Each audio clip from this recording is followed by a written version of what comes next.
towards left center field. Snyder going over, reaching, diving. Oh, what a catch! Travis Snyder in left field comes down with it. Unbelievable.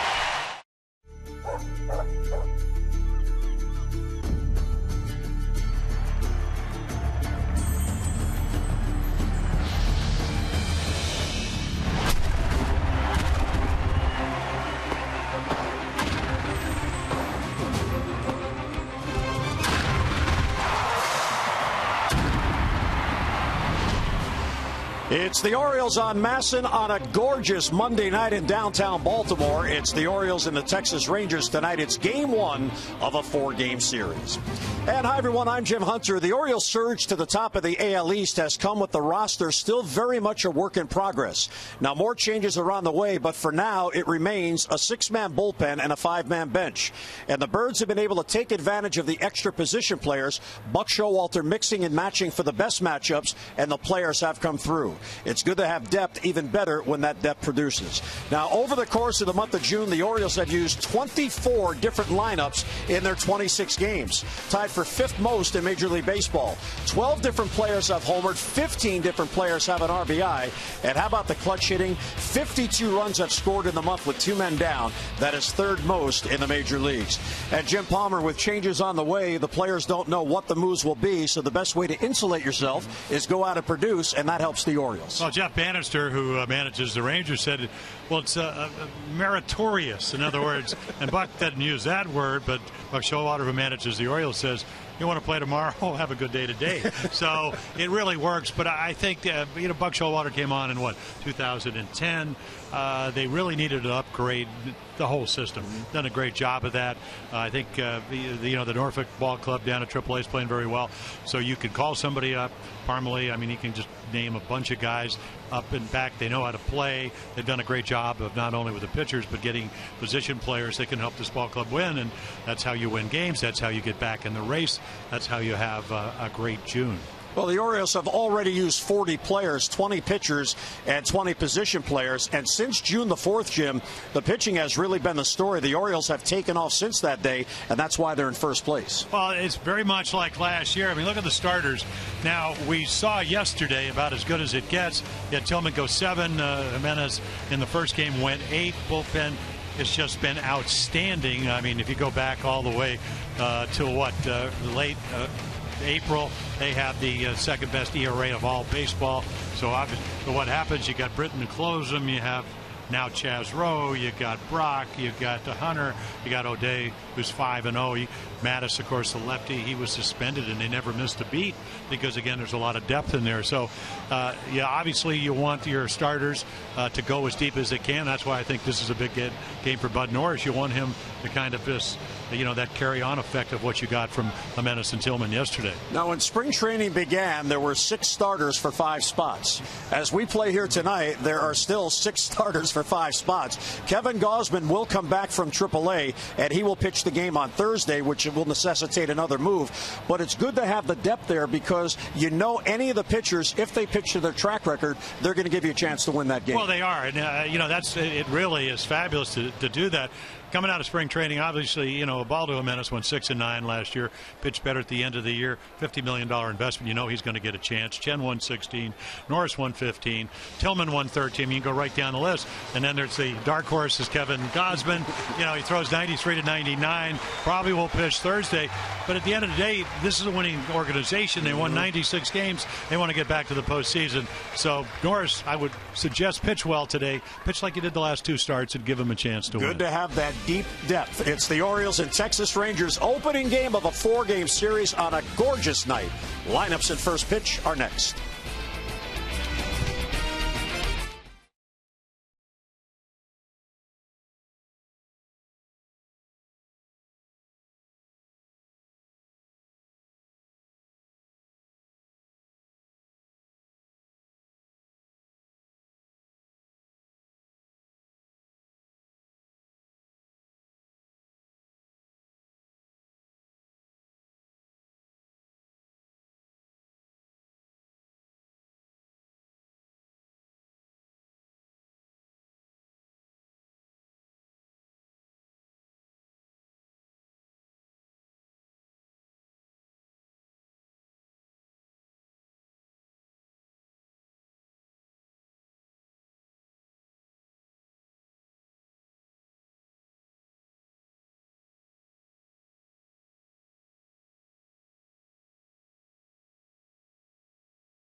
Southwest Airlines. Book your low fare now at southwest.com.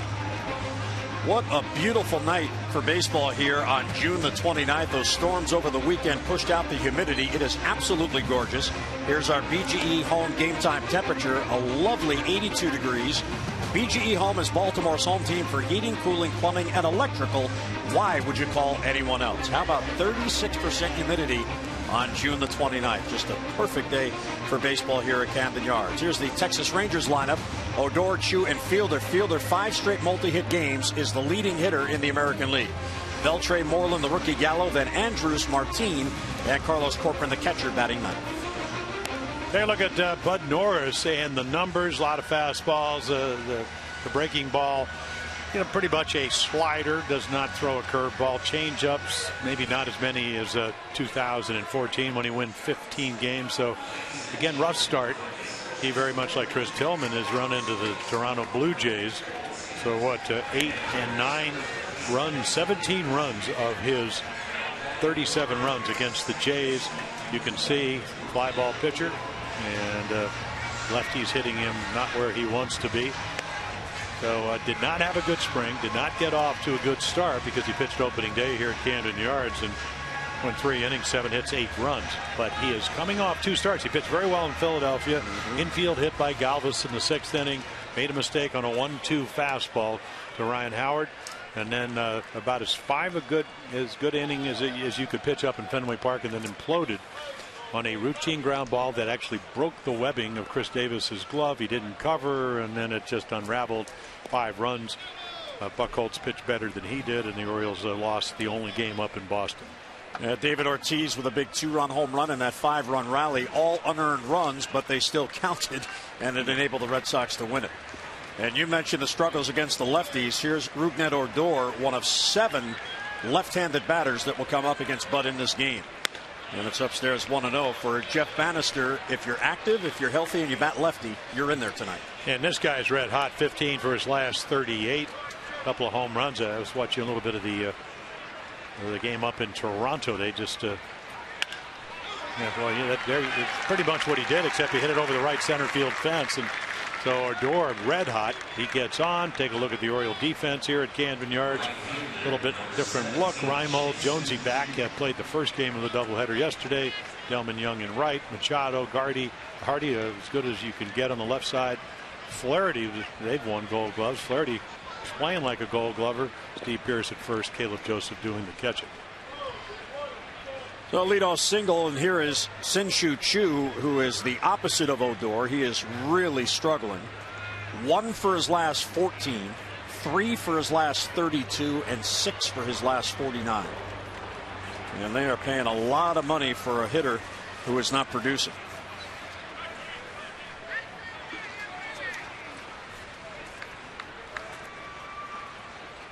Machado wide of the bag at third, and Bud Norris gets a fastball in there for a strike. Well, Jim struggling to keep up. 4 players who play pretty much every day, all struggling. Rua is not in the lineup tonight, but the other 3 are. Yeah, they are. Delino DeShields Jr. has sprained his ankle. I mean, he's got a quick bat, so he's, along with Josh Hamilton, who's actually here, will probably be activated tomorrow. So I think if we look at those people, Joey Gallo called up because of the injuries, had a great first game. He can hit home runs, strikes out almost once every 2 times to the plate. So they're trying to put the pieces of the puzzle together. But you mentioned, with Chu, he's $130 million contract. Horrible April, better in May, and not doing that well in June. Foul tip held by Caleb, and it's 1-2. Well, Jim, when you look at this series, you look at it from 2 perspectives. You could say the Orioles are getting Texas at the right time. They've lost 8 out of 10. However, there's the law of averages there, and Buck Showalter certainly knows that. Eventually, the team is going to turn it around. They're going to have a good series. You just hope if that's the case, it's after Texas leaves here after Thursday night. And they're also 23-19 on the road. They play better. And there's a good take. Good fastball. Tried to get him to chase.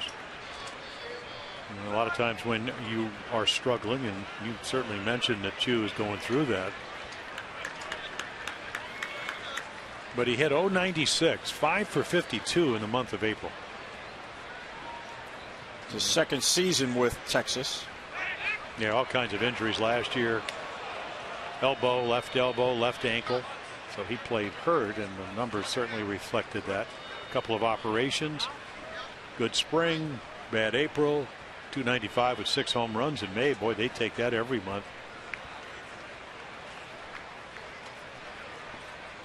They're checking to see if Buck may want to challenge that. And he does want to challenge that. They thought that play was close enough at first that Odor may have been tagged out by Pierce. And again, you know, if you've been watching baseball, is it significant enough? Yeah, and I think he might have had him. So it has to be sufficient evidence. I think he got back in. Yeah, or it's not close enough to change. Odor, 5 steals. He's been caught 3 times. But the way Texas has struggled to score runs, you wouldn't think that they'd run this early in the game. Well, normally there's another. I mean, it's a quick throw. It's just hard to tell. It's probably your best angle is right here. Looked like Bill Welke had perfect angle on him. Well, if he touched him up on the thigh, what's the glove? Right above the knee. Yeah, I think he may have had. Yeah, I agree, Jim. So if they look at that, and I think the other thing is normally Buck is very conservative, but you have a guy on the mound that's been struggling. You want Bud Norris, who already gave up the single, to maybe get a break here. Now, he made a good throw. Odor, not a good base runner, youngest player in the American League last year because of all the injuries. Just turned 21 in February.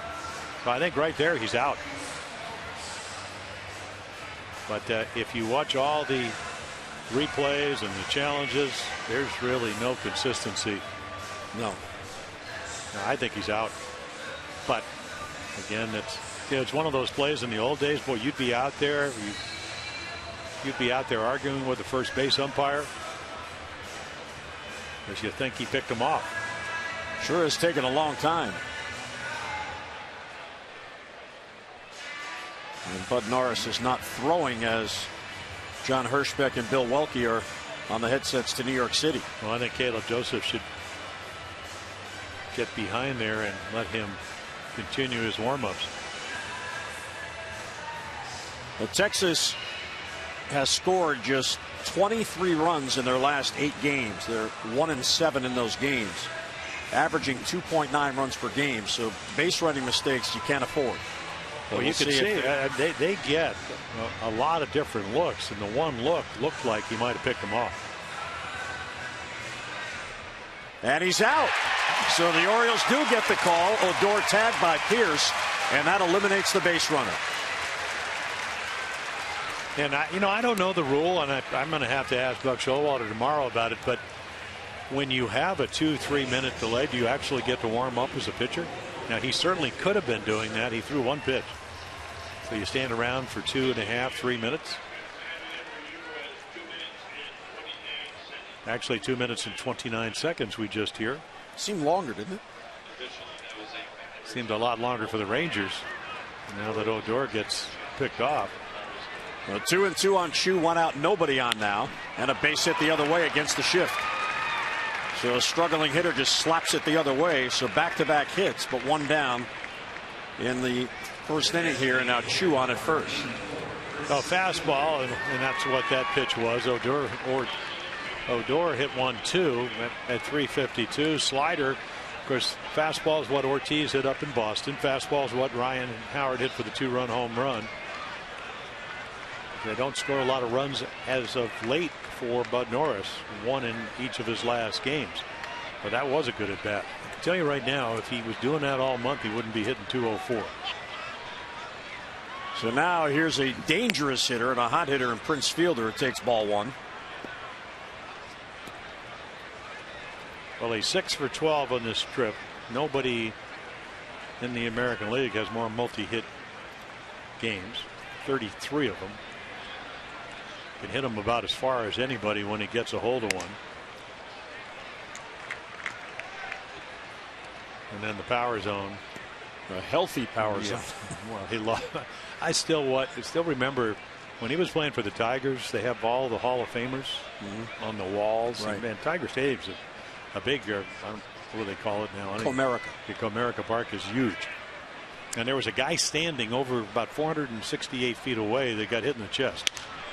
Slicing down the left field line, fading back, and that falls foul and in the crowd. And Tommy Hunter got behind him and he hit a ball. He hit a fan who was probably closer to his hotel than he was to home plate. That's how far he hit the ball.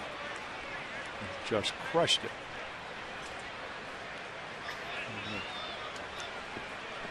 Tommy Hunter with, of course, if you have a good fastball, I'm going to clean that up, Tommy. If you have a good fastball, sometimes they hit it a long time away. I could testify to that. Well, the velocity helps. 2-1 is there for a strike. 2-2. Now, Fielder, 5 consecutive multi-hit games. He's batting .387 against right-handed pitching, and leads the league batting at .351. And he is getting most of his at-bats this year as a DH. 2-2 has popped up right center field. Young and Jones calls off Young, and Adams got it. Yeah, a couple back-to-back sliders. And the second one gets him to hit a kind of lazy fly ball. One thing that has been a challenge for Bud this year is minimizing damage by keeping the runners off base. He's already allowed 2 hits here in the first. He's averaging, Jim, 15 base runners per 9 innings. That's an awful lot of guys on base. Well, the other problem is last year he won 15 games, career high, 173 runner in scoring position number. And that is so aberrationally low. He's almost double that this year. Now, 255 for his career. But he's up 85 points higher than that. And he is going to be a free agent unless the Orioles re-sign him. And I think sometimes you try a little bit harder. And grip pressure means a lot. And we talked about spring training was a struggle. And right there, you know, your catcher sitting inside corner, you overthrow it. So this has been an inning of overthrowing. And I think that's why important the challenge on the pickoff. Buck Showalter usually doesn't do it that early, but he made the right call. And now if Bud can get out of this inning, maybe he can get into a rhythm. There's a strike. Runner goes. Delayed steal. Throw down. He is out at second base. A slap tag by Ryan Flaherty. Bannister is going to ask John Hirschbeck to keep the Orioles on the field. They may want a challenge. But terrific throw by. And they got him right up on the leg. Bannister's waiting for his bench coach, Steve Buechele, to check with the video. Bill Welke talking with Bud Norris there. And Bannister has decided not to challenge any inning end. So 2 outs on the bases. The Orioles coming up in the bottom of the first. It'll be Manny Machado, Nolan Reimold, and Adam Jones for the Birds.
Here come the O's in the bottom of the first. The O's starting lineup brought to you by Southwest. Book your low fare now at southwest.com. Manny Machado in that leadoff spot brings a 10-game hitting streak into tonight's game, batting at .419, a couple of home runs and 10 RBIs. Nolan Reimold in left and Adam Jones.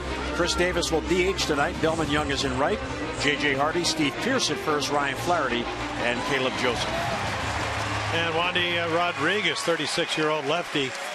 A lot of people don't like to go on the road like home cooking. He's not one of them. 4-0 on the road. Fastballs, a lot of curveballs. What about 35 to 40% of them? So again, the record 4-3, much better. Doesn't like to pitch down in Arlington. Again, not a hard thrower, about 88, and they're 89 actually. We saw him last year in Pittsburgh. Yes. He snuck a mile an hour on there. Well, the gun may be fast. It is. There's a curveball. Yeah. All right, we looked because I knew you were curious. 424 curveballs coming into tonight's game. Most of anybody in the American League and most of any lefty in all of Major League Baseball. So would you say he pitches backwards? Yes. Well, he knows that maybe his curveball is as good as his fastball, or equally as well. There's another hook. I remember when Jamie Moyer was here, and Jamie would end up winning over 270 games. Dick Bosman was a pitching coach, and of course Jamie pitched till he was 45, 46. He said, you got to use your changeup as well as most pitchers use their fastball. And Wandy, Mike Maddox, his pitching coach, done a terrific job. Came on in 2008 for the Rangers. Manny right field. Coming in on the ball is Chu. And he's got it for the out. So Manny's retired, one away in the Oriole first. Hey, look at the Ranger defense. Gallo, who's played all over. Beltry at third, but Gallo, because of his injury, he played third. Gallo, Martin, Chu, that's the outfield. Beltray, Andrus, Odor, Moreland, and then Corcoran comes out of the Houston organization. He catches, in fact, he's caught all of Wandy Rodriguez's starts. Yeah, former teammates with the Astros. Nolan Reimold getting a start. Now here's where we're talking about the depth that the Orioles have, and Buck Showalter is utilizing tonight. Nolan over the last 13 games has had just 15 at-bats. But Buck taking advantage of the left-handed starter tonight. He's got Reimold, Young, and Pierce all in the lineup tonight. And despite the fact that Parmelee and Snyder and Paredes are red hot, they begin the night on the bench. And in spite of the fact that lefties hit them better than righties. Right-handers hit more home runs, but they hit 287. Right-handers 247. Here's Jimmy Paredes. He is 13 for his last 26. When you have a good balanced ball club, or you have a club that's gone through injuries or hasn't signed free agents, whatever the case may be. I remember what George Bamberger, when he went from here as a pitching coach to Milwaukee, had a balanced ball club. And he said, I don't like any of my players to go more than 4 days without playing. Well, this is a perfect time to get Nolan Reimold in there. The White Sox, after the Orioles play 4 here in Baltimore, when they go to Chicago on the weekend, they have 4 left-handed starters. So Nolan may get a few more ABs. Back at third, there's Beltray, the backhand, and the sidearm throw across. So Nolan Reimold, a deep at bat, but he's retired, and 2 away. Here's our Maryland Live Casino inside the numbers. Highest batting average against Texas going back to the 2013 season. Only Miguel Cabrera and Michael Brantley better than Adam Jones. Yeah, it's pretty select company there, and we saw Adam between games yesterday, and of course talked to him down on the field. He said the rhythm not what I'd like it to be, missing games with the bone bruise on that right shoulder. And it's 5 in a row and 8 out of 10 before returning yesterday for the day portion of the day-night doubleheader. He wanted to play both games, but Buck Showalter wanted to be cautious and sat him out in game 2. And then the Orioles went out and scored 8 runs. Well, just think how important Wandy Rodriguez is for the Rangers. Yu Darvish, Tommy John surgery in spring training. Martin Perez coming off Tommy John, one of their other starters. Matt Harrison in rehab with a back injury. Derek Holland, who last year had the knee problems, hurt his shoulder in spring training. There's 4 starters, and there are 4 guys that are pretty good. So Rodriguez tried to make the Atlantic Braves, gets released. Rangers sign him to the minor leagues, and then back in the big leagues. And he's on his regular rest. He pitches even better when he gets more days. But that pitch at 90. So perfect night to pitch. No humidity. Not slick enough where it's going to affect your feel. And a good take. 2-2 on Adam. Well, he lost last Wednesday against Oakland and got battered around. 8 runs in 4 innings, but that's his only loss in his last 7 starts.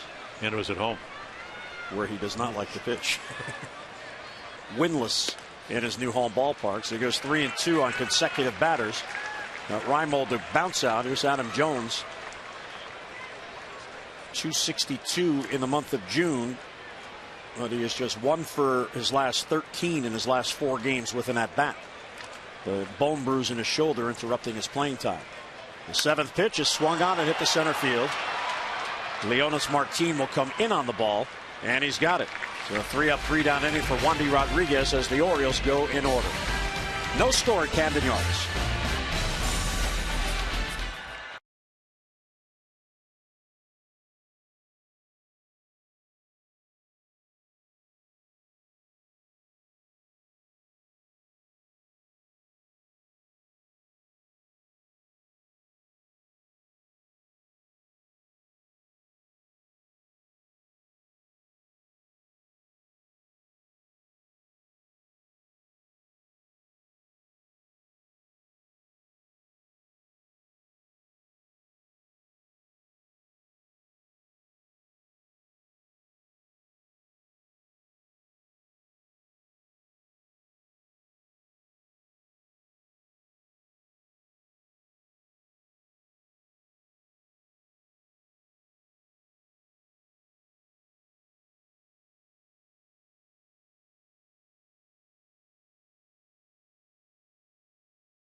Shoe was caught stealing to end the first. Beltre spent time on the DL this year, and it's been an ongoing problem for the Rangers. Yeah, 6 for 36 since he came up. Didn't even do rehab. That's how much they wanted him. Darvish, of course, a #1 starter. Tommy John, Perez last year working his way back. Holland left shoulder after missing last year, most of it with a knee.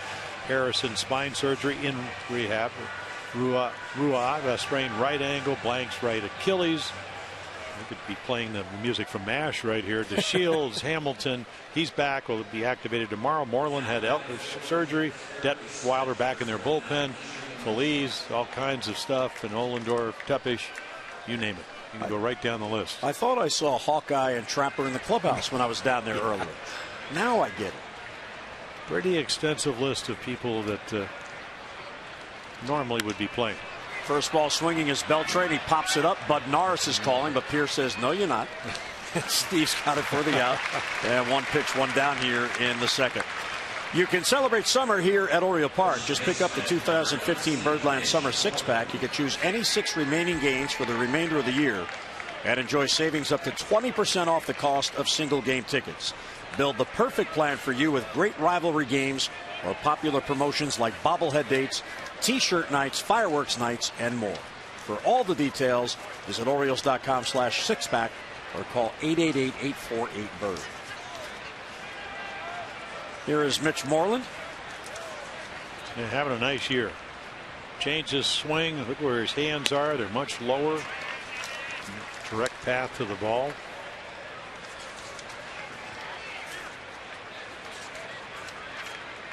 Moreland also spent time on the DL. He had left elbow surgery, but now back. Yeah, the elbow just locked up. Yep. So they had to take out the bone chips, which sometimes you can play through whether you're pitching or hitting. But when they get into the joint, got to take them out.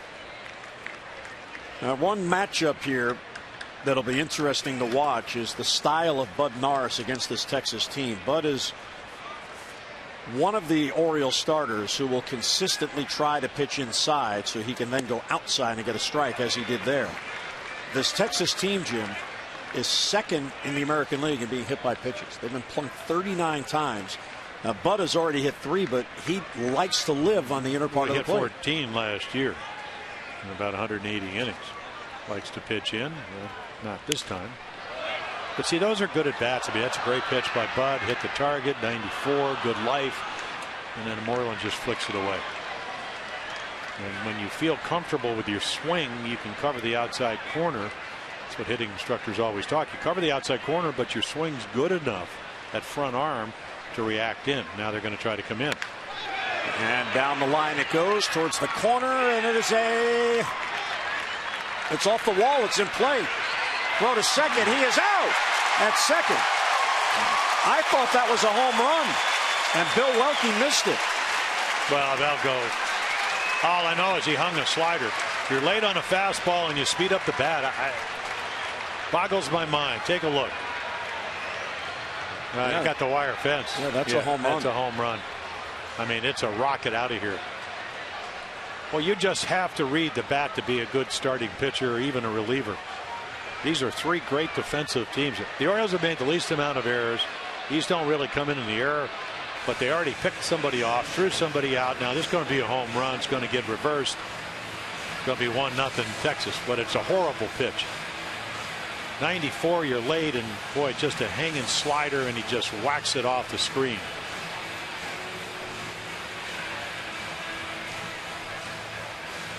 Yeah, up above the scoreboard on the screen. This should be an easy reversal for the umpires. A lot of people, and I guess I could be in that group, wondering why there's not a demarcation line. I don't know, maybe it goes against the green nature of the wall, but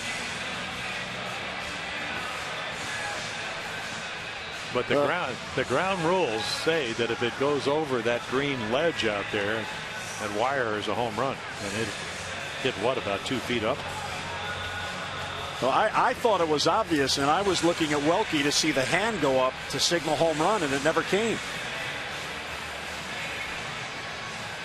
And yeah, that clearly hits the fence. Yeah, and right into that wire mesh.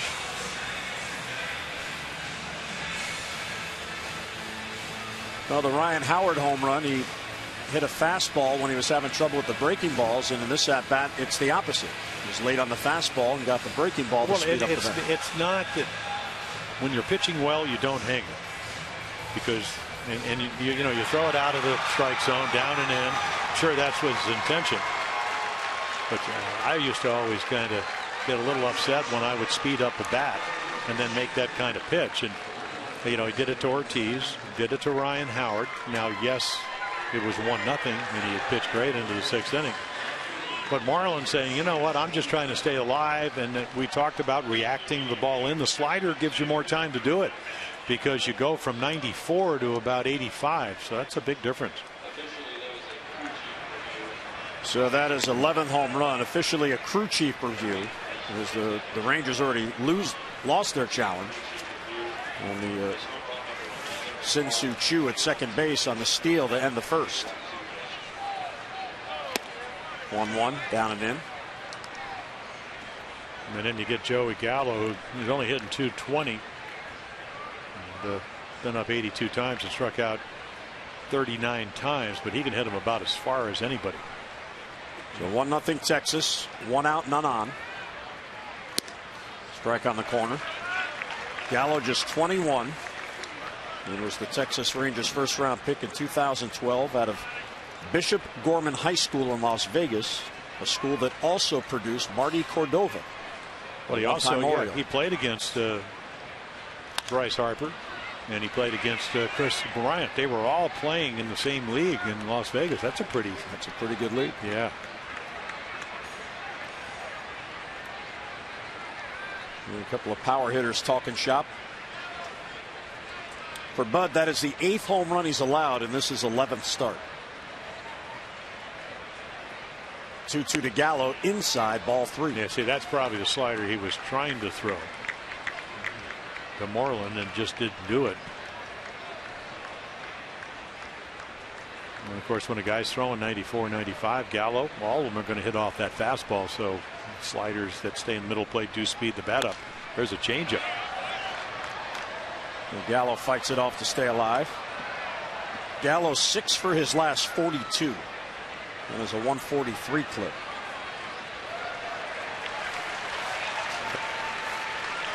And he's about to see the 7th pitch in this at bat. And the 3-2 is swung on and missed. Yeah, I think he foul tipped it, but right into the glove. Terrific fastball right here. He's got a good one. And it just rides it up and away. And I think it's like 96 or 95. Look where the location is in the movement. There's the difference between Moreland. He flicked that ball foul and got a better pitch to hit Gallo. Just fouls, tips it into the glove.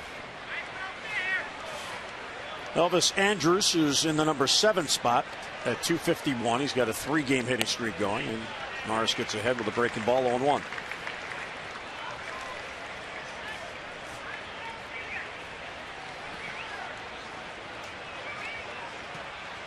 Andrus now 26. And a weak ground ball to short. Right there is Hardy. And he'll get Andrus to end the inning. But the Rangers get the lead on the home run by Mitch Moreland. We'll head to the bottom of the 2nd. Birds come to bat, down by a run.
For being selected, and will win $500 more for every Orioles home run hit in the game tonight. Play Baseball Bucks scratch-offs and win up to $50,000, or enter non-winning tickets for a chance to be the contestant of the game. Visit mdlottery.com/baseball. Chris Davis will lead off. John Hirschbeck, the crew chief who has the plate tonight. Prior to Bud Norris pitching in the top of the 2nd, he went out to the mound. Now he's out with Wandy Rodriguez. And the reason is this game is on national television, and the breaks are a little longer. So he just wants to explain to the pitchers, look, don't rush out here because we're going to have to hold you up. With Bannister. Got Hirschbeck to use a crew chief challenge. Got the home run. And a 1-0 lead. So here comes Chris Davis to lead off. Young and Hardy will follow. Chris has really heated up. And there's a strike. He is an RBI now in 5 consecutive games and 45 RBIs to lead the Orioles. Curveball for a strike, quickly 0-2.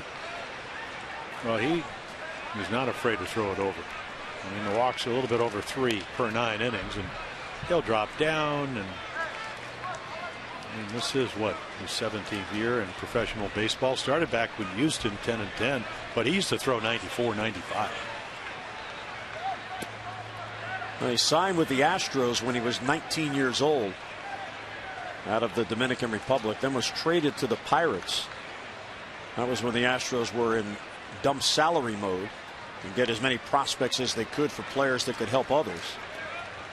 And he was with the Pirates for a couple of years before last year. He was released at the end of May and then sat out the remainder of the year. Went to spring training with the Braves, as Jim mentioned, and then was released. And the Rangers, with the plethora of injuries in spring training, were happy to get him. Yeah, you look around. I mean, they've done that with their bullpen. They started the season without a lefty in their bullpen. 3-2 is fouled off right off the mask of Carlos Corcoran. Here's our American Standard Who's Hot, Who's Not. Celebrate the season with the American Standard All-Star event. Visit MidAtlanticComfort.com for amazing rebate and financing opportunities. Yeah, that's what you were talking about. And you can just kind of watch. It looks like a guy about Chris Davis has a much better sense of where the bat head is. Yesterday, 3-1, an 86-mile-per-hour fastball, blasted it into the flagpole. First game, double up the gap in left center. They're using the whole field. And right there, kind of one swing away from a home run on that hanging curveball. That's what I'm talking about, right? I mean, this ball's out of here with a flash. I'm talking about Ryan Flaherty, but the other flash, and the ball was crushed. Yeah, good one. Call strike 3 on the breaking ball. Chris thought he had ball 4. Maybe he was hoping he had ball 4.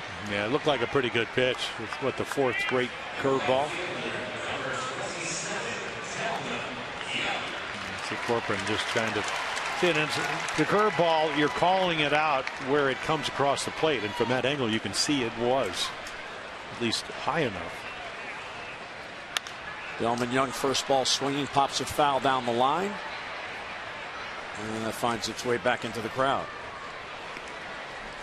Now Delman getting a start. It's only his 2nd start in the Orioles' last 7 games. And in the last 7 games in which he's appeared, he's only had 15 at-bats. 1 for his last 15. When Kevin Gausman is brought up to pitch on Thursday, the Orioles will have to make that move because of the doubleheader yesterday. Somebody will have to go off the active roster, and it's very unlikely to be a reliever. There are only 6 relievers active at the moment, which is 1 less than they'd like. And Delman Young down on strikes, so a 3-pitch strikeout and 2 away. Well, Rodriguez, you could see why. And if you go down to Texas, it's a big ballpark, ball carries, hard infield, but right here, I'm feeling very comfortable. Great curveball tonight, maybe a little extra on the fastball, and then just goes up the ladder. It's also a great time to pitch. I always felt that when you start in the summer months and the lights don't really take effect, you can actually pitch 3-4 innings until they will see better. Still kind of dusk, twilight. Plenty of blue sky still overhead. I mean, it's not 5:05 when you used to in Anaheim, or some of the split or the double headers, the twilight double headers. Facing Nolan Ryan throwing 101 miles per hour. Beautiful night, though. Can't time the curveball, and it's 1-2. Well, how many guys, just think about it. I'm going to have to ponder this. How many guys have a curveball like this? Not very many. This one's lined to left field. Gallo is deep, moves in on it, plays it on a hop. And he's learning how to play the outfield. He was very deep on J.J. Hardy, and there's the Orioles' first base runner, comes with 2 men down. And also he top spins it a little bit, and I think it's a wise play in a sense. I mean, obviously if you're Wandy Rodriguez, you want him to catch it, but you don't want him to play it into a double either. And we can see J.J. much better quality at bats. Hit his first home run the month of June. Over the weekend, that was off Corey Kluber, last year's Cy Young winner, and there got a curveball that stayed up enough, and he gets on for Steve Pearce. And look at that, blown away, 88. Pearce has had just 11 at-bats in the Orioles' last 14 games. But he got to play up on Thursday. Eduardo Rodriguez pitching. Center field, Martin on the run. That ball is way back there, bounces up against the wall and over the wall, and that's going to cost the Orioles a run. Yep, that's why they put in the cinder track, to try to keep that from happening. Boy, and in the minute it gets over Martine's head, you're hoping, boy, I hope it hits the grass. But this is what Steve Pearce could do. And right there, the unfortunate, maybe a little bit closer, it hits the wall, but if you're pitching, you're going, what a break that is. So Pearce with a double, his 6th on the year, puts 2 in scoring position. The Orioles 7 for 22 over the weekend against the Indians with runners in scoring position. And they lead the major leagues with a .319 clip. Here's Ryan Flaherty. And fouls off the breaking ball. Ryan is really doing a good job both defensively and at the plate. The batting average up to .261. And he's batting .360 in his last 8 games. And in those games, he has 8 RBIs. Well, he had 3 balls on the nose and didn't get anything to show for it. And then in the second game, he gets a couple of hits, drives in 2 runs. Superlative defender. And there's a strike. Didn't hit the target. That Corporate had to reach back. He was right on the corner. And then he's made adjustments, and that's, I always thought for Ryan, and not that it, because I mean, he's a terrific kid and he can really help you win games, but never got the 500-600 at bats at AAA because he was a Rule 5 guy, and you always wondered, okay, has trouble with a breaking ball, but he's figured out, and because of the injury to Jonathan Scope, figured out in spring training, I had to make some adjustments. So the wider stance, new hitting instructor Scott Coolbaugh used the whole field. Doesn't always work, but it certainly worked. Runners in scoring position numbers just outstanding at .385, and then he helps you win games with his glove. Flaherty behind 0-2. And he popped them up. Shallow left center. Martine coming in. Center fielder calls, and he's got it for the out.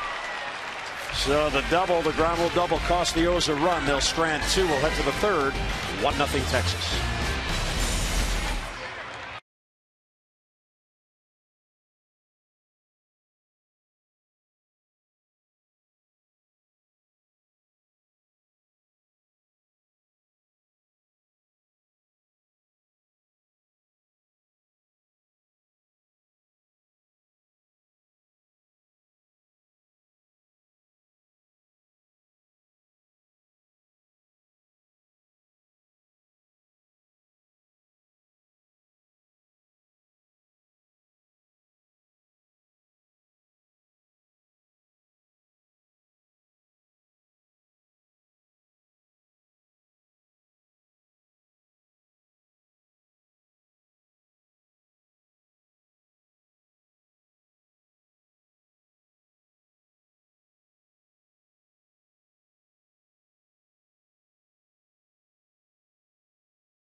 Starts has pitched to an ERA of 6.70. Jim, here are the highest ERAs through 10 starts to begin a season since 1954.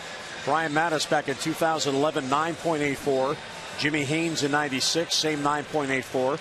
Dave Johnson will love this. He can recap it on O's Extra later. 1991, 8.32. And Rodrigo Lopez. You're cruel. Where's you? Oh, you're not on that list.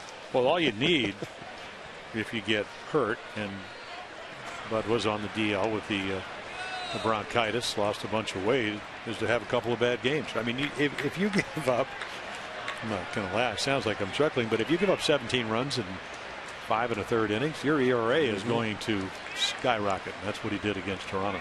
And it takes a long time to chip away at that. This is outside with a fastball to Martine, Corporate on deck, and then Odor, 8-9-1. Martine just 1 for his last 21. Hey, Bud went 8-2 with a very low ERA second half last year, a little over 3 runs a game. Orioles were playing great, scoring a bunch of runs. Bullpen terrific, especially the last 2 months. He had a shutdown lefty and Andrew Miller, so he took advantage of that. And you're hoping, as long as he's going to pitch every 5th day, that he can turn it around. But part of it was they scored over 5 runs a game for him. They are not doing that this year, not to this point. Bunt attempt, and it's a called strike, so 1-1.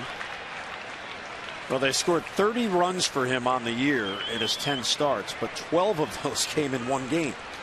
What was the game that the Orioles scored 18 against Boston? They scored 12 with Bud on the mound. Fastball right there for a strike, 1-2. Martin, another one of the guys struggling. So they will get the Shields back. They will get Josh Hamilton back. It'll be very interesting. And we'll get Hamilton tomorrow and probably the Shields by the end of the week. See how they use some of their new players. We've seen how important it is. Matt Wieters, what the Orioles are 11-2 since he's come back. I know he doesn't play every day. Ground ball towards the middle. JJ back of the bag. He fires to get Martin, who was hustling down the line and one away in the first. Tomorrow when the Orioles take on the Rangers at 7:05, all fans will receive a Bud Norris designed My Home, My Team Orioles t-shirt. That is the next in the team's player designed t-shirt series. Celebrate your home team with this great Orioles collectible. For your tickets, Orioles.com or call 888-848-BIRD.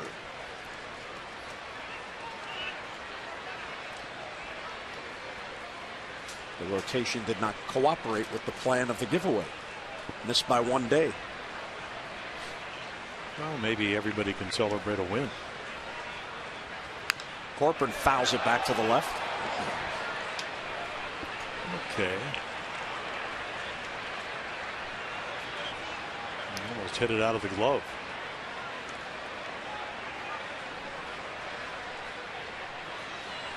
Corcoran batting just 188, a couple of home runs, and he'll take a strike at the knees. Does not like the call.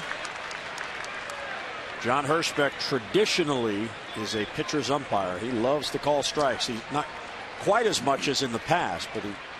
Oh, it used to be, I don't know, 3-4 inches off the plate, and just the league once they grade you, I think, supposed to. It's hard to believe that some umpires, because the strike zone has gotten so big and sometimes so wide that, and I'm not referring to John, but you're wondering if they get a passing grade. 1-2 on Corcoran. Lines a foul to stay alive. So again, you got to be cognizant of the fact. I mean, that's what Moreland did. Now, of course, Moreland having a better year than Corcoran, and then he got a slider to hit, sped up the bat, and that's your 1-0 score. Home run down the right field line that hit just over the scoreboard.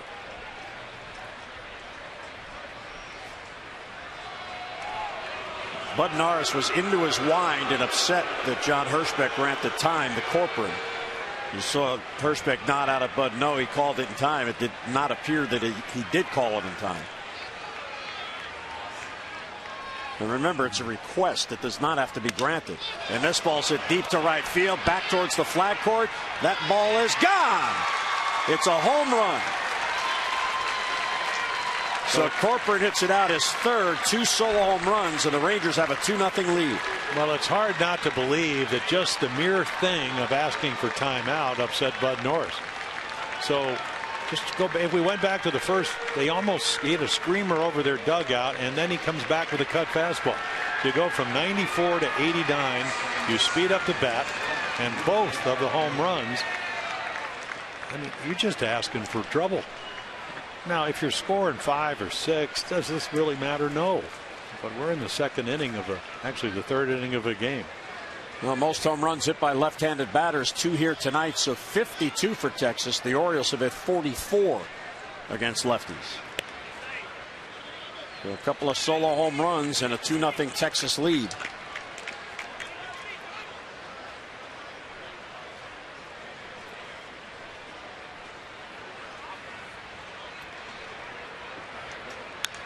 And a foul back on the screen, 1-1. Odor singled leading off the game, but then was picked off at first base. Initially ruled safe. The Orioles challenged, then he was called out. So Bud has allowed hits in all 3 innings, and 2 of them are solo home runs.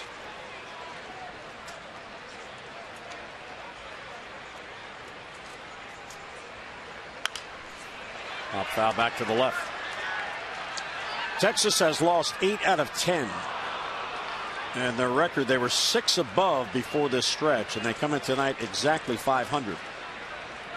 At 38-38, they got off to a much better start than a lot of people expected because of all those injuries that Jim talked about. Jeff Bannister's done a good job in his first year as the Rangers skipper. Well, they turned it around. They were very much like Cleveland, except they sustained it a little bit better than the Indians. That's what, 7-14, then 19-11. And in the month of May, they scored over 5 runs a game and gave up a little bit over 4. That's the formula. And the rest of the months scored 3.5 in April, gave up 4.1, and they're about even in the month of June. Ground ball towards the hole. There's a base hit. Well, a series of bad pitches. You know, the cutter down the middle, that's what Corcoran hits. That's a hanging changeup. I just look at the facial, and he's upset. Hits happen. You have to really, at this level, control your poise and your emotions. And we saw it up in Boston in the 6th inning when it was as simple as thing as a ground ball that broke the webbing of a glove, and everything unraveled. It just didn't seem to be the case last year. Got on a roll, took it all the way to the postseason. Here's Chu, who singled his first at bat. And swings through it on 1. That pitch well located, down and away. Chu is with his 4th major league organization. He signed as a free agent out of Busan, South Korea with Seattle back in 2000. And then eventually was traded to and made it to the big leagues with Cleveland. They traded him to Cincinnati, where he played out to become a free agent and signed with Texas for last year. A 7-year contract they gave him. And he'll turn 33 in July, and this is only year 2 of the contract. Yeah, one of those contracts that's backloaded in a sense. Scott Boras, the agent. Not that he's not making a nice, what, $13 million, and $14 million, and then 20 through 2016 and 18, and then 21 million through 2019 and 2020. The 0-2 is swung on and missed. So he stayed with the fastball. Chu couldn't catch up, and 2 men down. Strikeout number 2. Yeah, good heater. Threw it right by him. You can see pulling down with a 2-seam, so get good late life. Tried to catch up.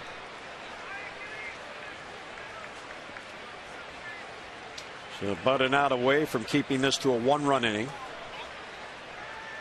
Pitch count up to 47.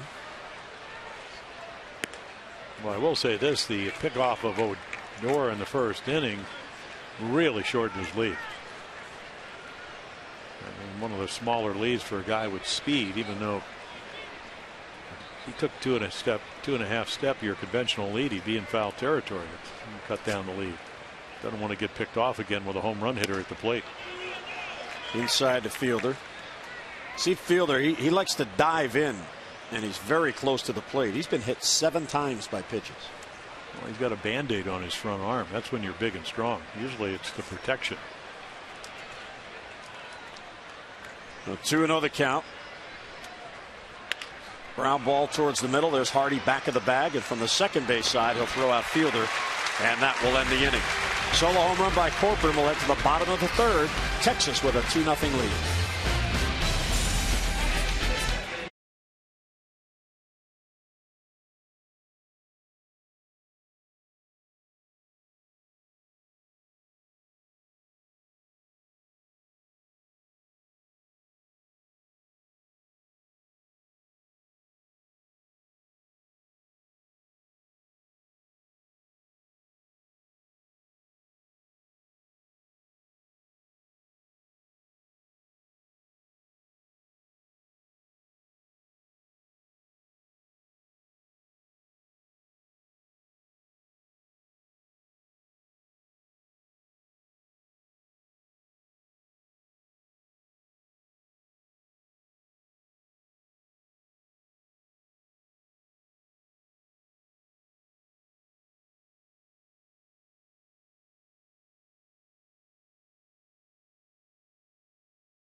Southwest Airlines. Book your low fare now at southwest.com and by your local Mercedes dealership.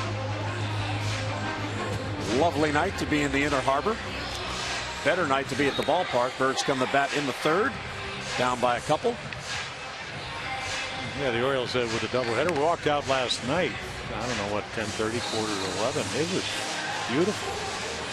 Storms had gone by, clouds, rain all day Saturday, which caused the doubleheader. Did you turn your air conditioning off in your palatial estate? No, I never did. I don't think it went on because it didn't need to. It was beautiful. The humidity disappeared. Nice cool evening last night.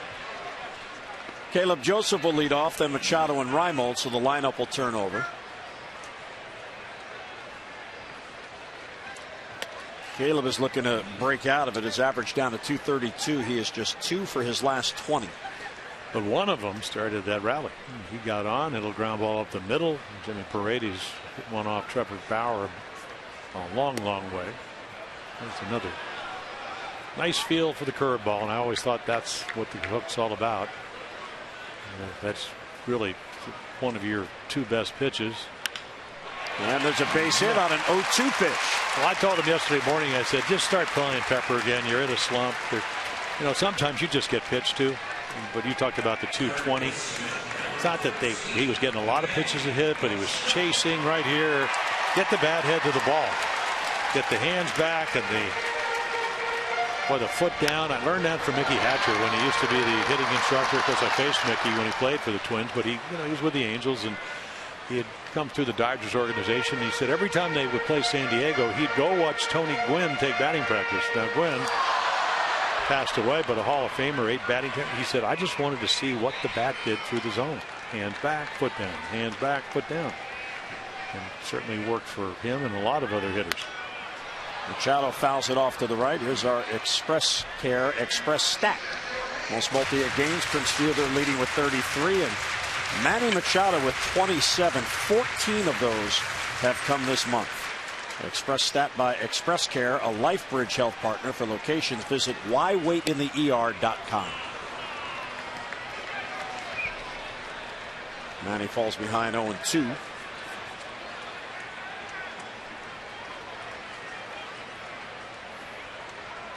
And the fastball doesn't chase. There's a lot of room in right center field for Machado, and Manny is a very good opposite field hitter.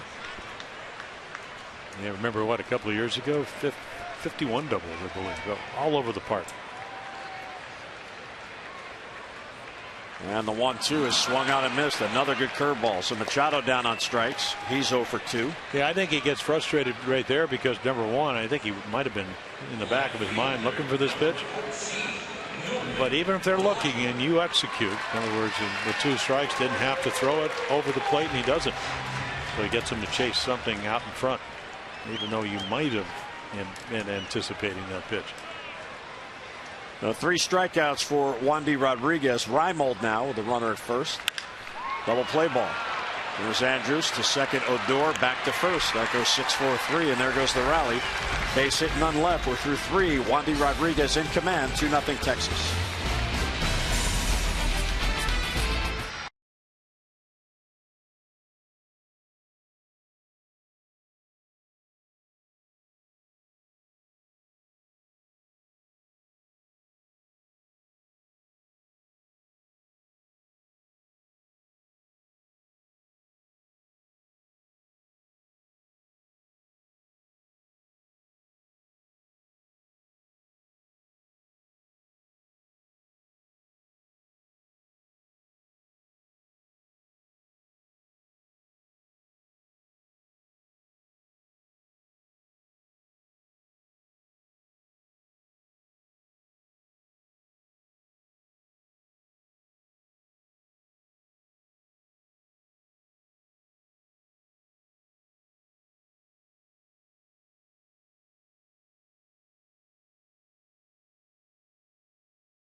Norfolk. Well, yeah, very compact hitter. That we saw him up at the big league level. So it's good to see him getting hot again. Not the easiest place. I hear, I haven't been down to Norfolk, I mean, in recent years, but I hear that they moved defenses in a little bit, so maybe it's a little bit more hitter friendly. But normally, I know Mike Bardick was talking about it. Big grass, kind of like the U.S. rough. You know, if you could lose a golf ball in it. And it's windy and there. the wind blows off the ocean. And the fences used to be farther than they are. Good place to pitch. Well, Bud Norris had another discussion with John Hirschbeck. It's becoming a every between innings occurrence here. And I'm certain it had to be about the time that was granted with Corcoran up. The next pitch was hit out of the ballpark.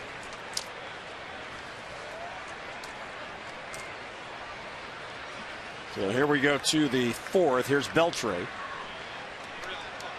Moreland and Gallo.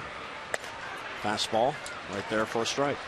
Yeah, so the sprained left thumb, and he's trying to figure out a way to hold the bat. As we mentioned on the disabled list, and didn't even do rehab. Said, I'm ready to play. We're not playing well. We need some offense. Joey Gallo was playing third. Towards the middle. J.J. Hardy can't reach it. Just got under his glove for a base hit. So Beltre is on with a leadoff single. Get in on the baseball action with Masson. Just text the word Orioles to 29292 for team alerts and chances to win exclusive prizes all season long, including meet and greets with your favorite players. Again, that's Orioles to 29292 for those alerts you just can't miss.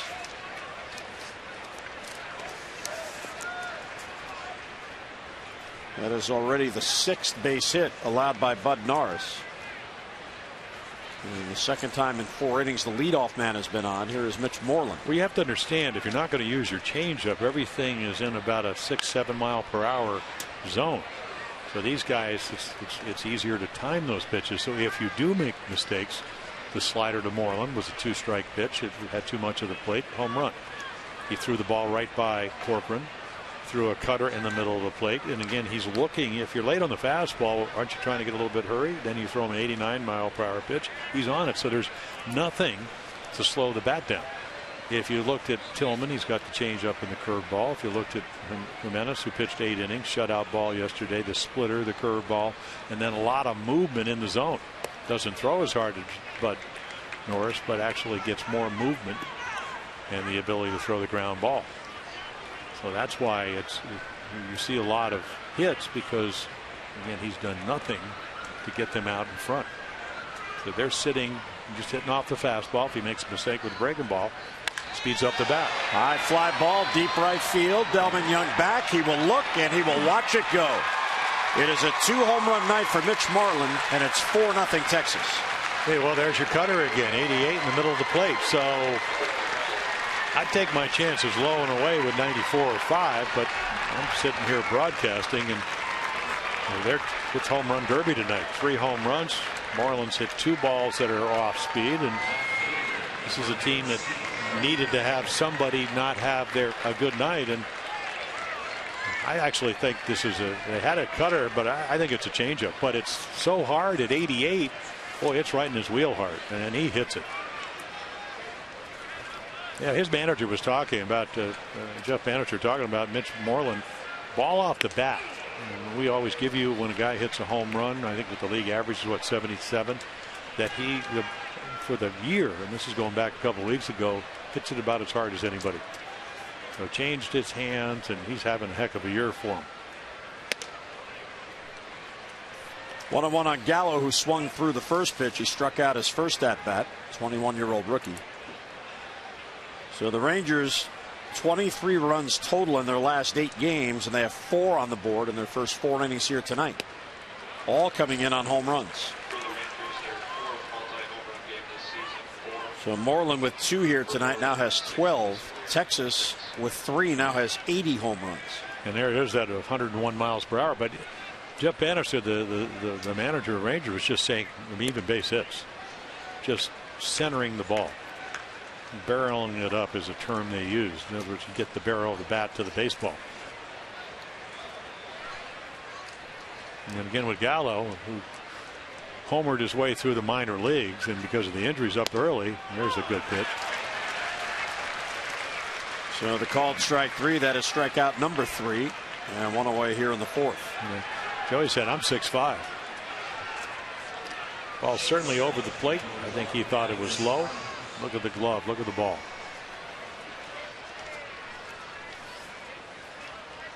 Here's your angle, and yeah, that's just too close to take.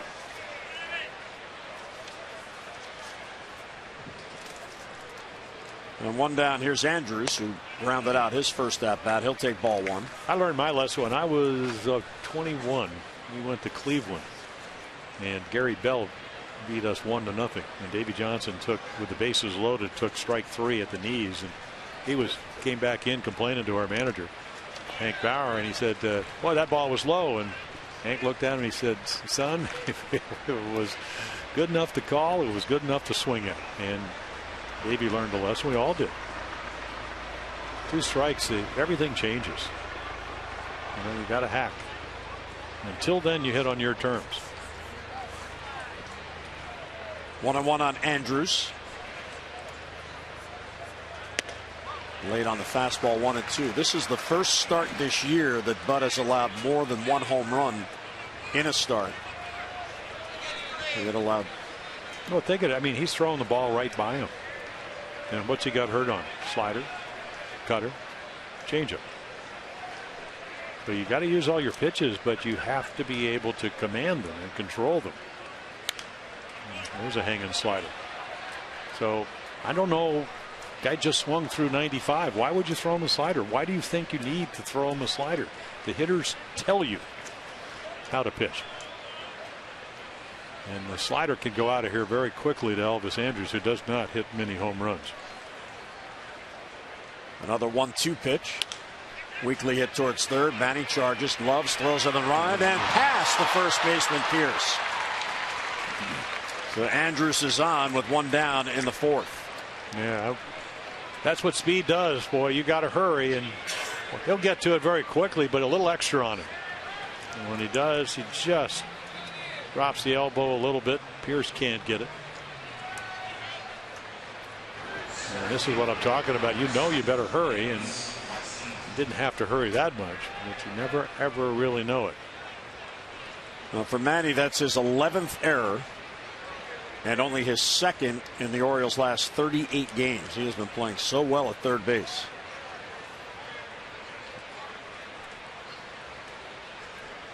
And here is Leonis Martin, who grounded out his first at bat. Speed on at first with 1 down. Change up outside.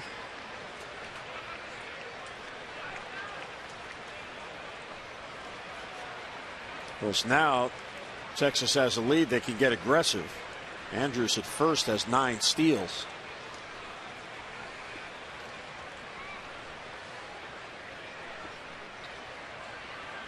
Bluff's going, and the pitch is taken. Yeah, a lot of times, and I learned this from Earl Weaver, where if you think you can steal a base, you're going to do it. You know, Bud pretty quick to the plate, and Joseph throws well, but a lot of times you'll keep that hole open until you get to 2 outs, and then you'll run them. Otherwise, you like to create that first and third, because it's a lot easier to score when you can create that. Weak ground ball past the mound. Hardy has 1 play. It's at first and gets it there just in time to get Martin. But Andrews ends up at second base in scoring position with 2 men down. On Wednesday, the first 20,000 fans 15 and over at the game against Texas at 7:05 will receive an Orange O's tote bag presented by MLB Network. Enjoy a great summer night out with family and friends at Oriole Park. Good seats remain. For your tickets, get online Orioles.com or just call 888-848-BIRD. And here is Carlos Corcoran. Homered his first at bat. 3 Texas home runs, resulting in all 4 of the runs.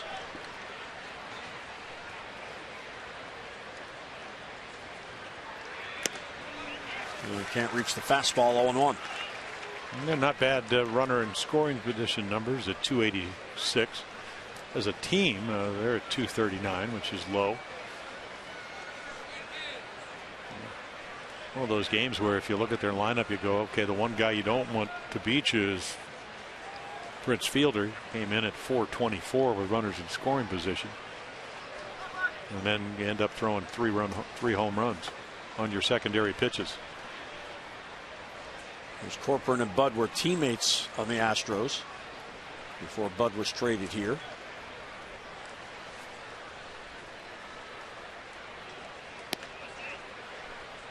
Bud is 21-17 as an Oriole. And there's the first plate appearance, and the fifth pitch is the one that hit out.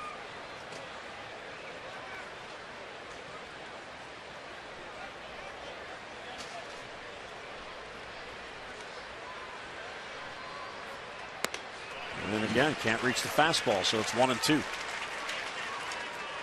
Well, if you're Bud, all you can do is battle, and you got to hope that you're going to get some offense. You got to figure out a way to get out of this inning. Hope that Wandy Rodriguez will have a bad inning, which he doesn't do very often on the road. Yin yang of baseball. They're trying to add. You're trying to put the brakes on. And the 1-2 is upstairs. Texas has lost 6 consecutive games here at Camden Yards. And over the last 12 head-to-head meetings, the Orioles are 11-1 against the Rangers. That means absolutely nothing. Different cast of characters. Outside ball 3, so he got ahead. Now the count full. There has not been any activity yet behind Bud in the bullpen. Yeah, no, Doria, you know who's on the on-deck circle. He's already hit a fastball and a changeup for 2 hits. All those situations, you can't afford to give up any more runs. You don't want to walk them, but you have to pitch carefully. And you can see trying to go up and in, pulls it off the plate. And that's going to send Dave Wallace out to the mound for a visit. So he was 1-2 on Corcoran and walks him on a 3-2 pitch. First walk allowed by Bud Norris. Dave is always positive. This is a one-sided conversation. Well, he's trying to encourage him to get out of this inning. We saw it. You know, he pitched so well in Philly. One mistake. Boston. About as good innings as you've seen, and then it just took a ground ball and then a misplayed bunt by him. Didn't cover first base on the ball that went through Chris Davis's glove. It was just a sequence of 4 or 5 batters, and the game's out of hand. And obviously at 4-0, you don't want it to get any worse tonight. Well, here is Rougned Odor, and he'll take low 1-0. Yeah, Bud was so good last year commanding his pitches. With the fastball, Dave Wallace, Dom Chidi, he got him to really be able to locate. We talked about the fact he went 8-3 the second half of the year. Club was on a roll, playing well. A lot of positive energy, and the only way that you can hope to get it back again, just try to get out of this inning some way. A good take there. An appeal. It is denied. James Hoy said he checked.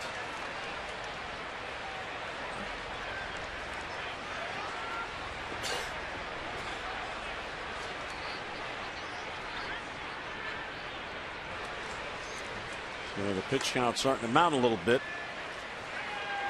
26 pitches this inning.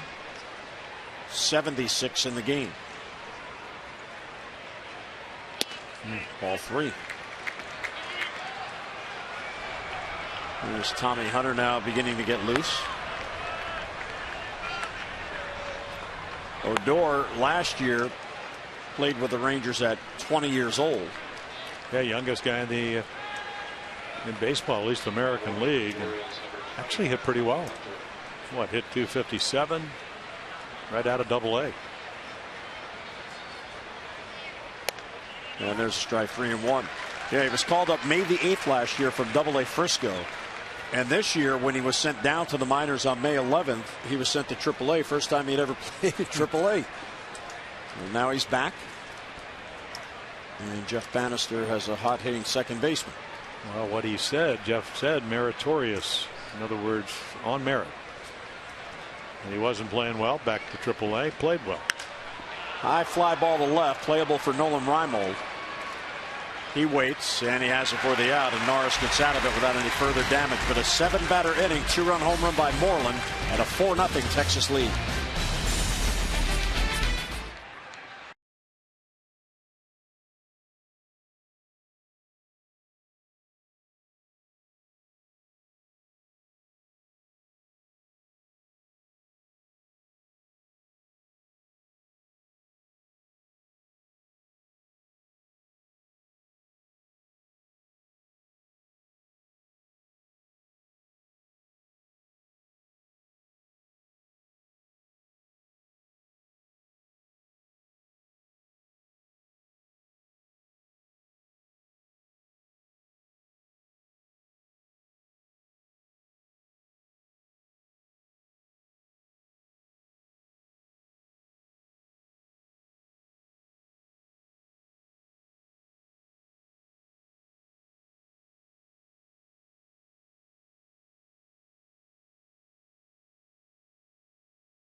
Year have already used 40 players, and it is right down the middle. 20 different pitchers, 20 different position players. Last year, 6 fewer at this same point in the season.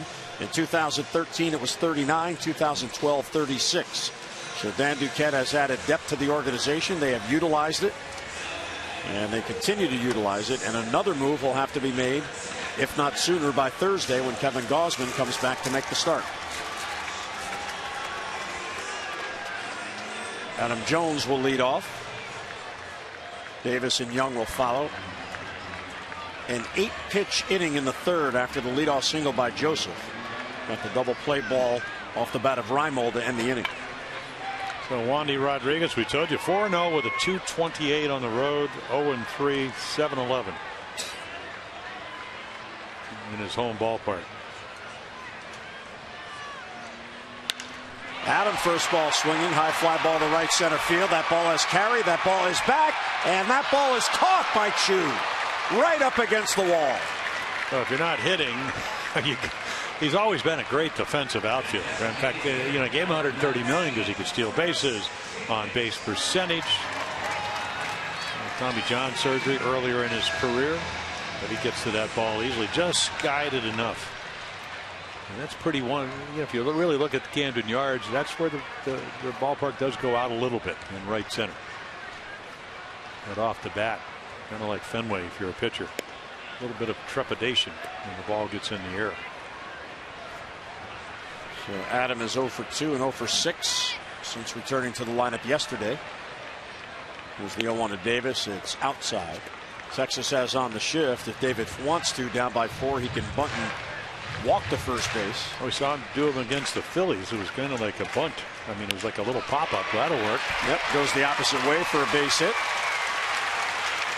So the Orioles get their 4th base hit. It's a 1-out single. I just hoping to get on base, and then somebody. I mean, instant gratification would be a home run, but singles and doubles, and got to do something to. I always felt when you're kind of, it's only the 4th inning, but things are going well, and you consider that'll keep going on until somebody destroys you like that. Well, there's a base hit hard. So a soft single, now a hard single, and the Orioles have something going here. It is 1st and 2nd with 1 down in the 4th. Yeah, so now Beltry catches the ball and he kind of gives Wandy, okay, you're all right. Well, let's see. Fastball down the middle. That's not where he wanted to be. Struck out Delman the last time, got ahead, and then went up the ladder. The last couple of games, the Orioles, they did it against Kluber on Friday night. They adjust as well as anybody. Second time through the order. So the Orioles trying to chip away. Certainly plenty of baseball left here. And here's a hot hitter, J.J. Hardy, who singled his first at bat.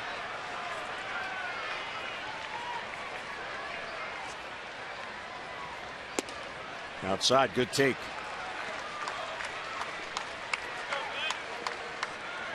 J.J. now has 25 hits in his last 21 games. Bounce towards third, foul. Just outside the line. Don't want to be hitting it down to Mr. Beltre. 4 times he's won the Gold Glove. Texas has not had a good year fielding. 61 errors. They are 14th out of the 15 teams in team fielding. Well, a lot of different players. Guys playing out of position. Gallo had to play third when Beltre got hurt. Young player. And a good take. That was a close pitch. 2-1 on JJ. And there's no guarantee. Of course, you're going to get a fastball. So base hit he got the last time was a curveball. Stayed up a little bit. Got to throw a strike here. And there's another one, but that's a good one. And foul. Beltre wanted to make the play, and just as he was about to throw it against James Hoy, said foul. Come on, I want to show my arm off. Boy, does he have fun playing baseball. Adrian Beltre, 36 years old. He's been in the big league since he was 19 years old back in 1998. 2-2 on JJ, 2 on and 1 out. Orioles down by 4. And strike 3 call. JJ thought it was outside. Hirschbeck rings him up. That's a big out for Wandy Rodriguez. Yeah, curveball, and JJ's hoping it went around the plate. Like it might have gotten the top of the strike zone. Yep, it did.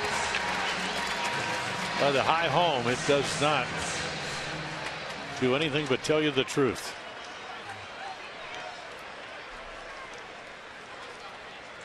Well, Rodriguez picks up his 4th strikeout, and it's up to Steve Pearce. Bounce it back the other way. Yeah, double, and that's where the Orioles got unlucky. Hit it dead center field. Out over the plate, crushed it.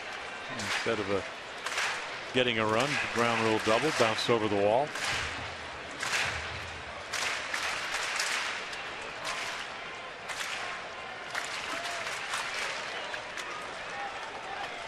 Davis at second, Young at first with 2 down.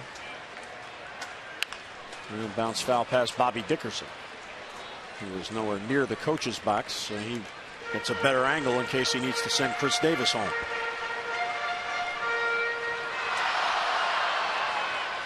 Coaches' boxes nowadays are just suggestions.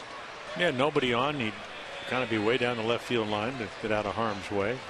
Coach is wearing helmets. 2 in the dirt. That was a real good take. A nice little block too by Carlos Corcoran. Steve Pearce trying to find that stroke. So valuable to the Orioles last year.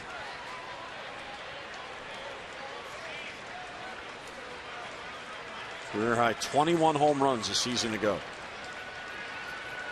He does have 6 on the year. And time requested by Corcoran. He's going to go out and chat with Wandy Rodriguez. So let's see. Did he change his mind? Does he think Chris Davis is signaling the Pearce location? As you mentioned, former teammates. He catches all his starts. What are you thinking? At the end of the day, Rodriguez will make the choice. And you have to have conviction. I know some pitchers, they complain that, hey, this guy's behind the plate or whatever. At the end of the day, it's your call out there. Any finger down is a suggestion. Now, would it be in a perfect world? What you're thinking is the finger that goes down? Sometimes that happens. Let's see what they decide. 1 and 2 on Pearce, 2 on and 2 out. Tried to get him to chase, and he wouldn't do it.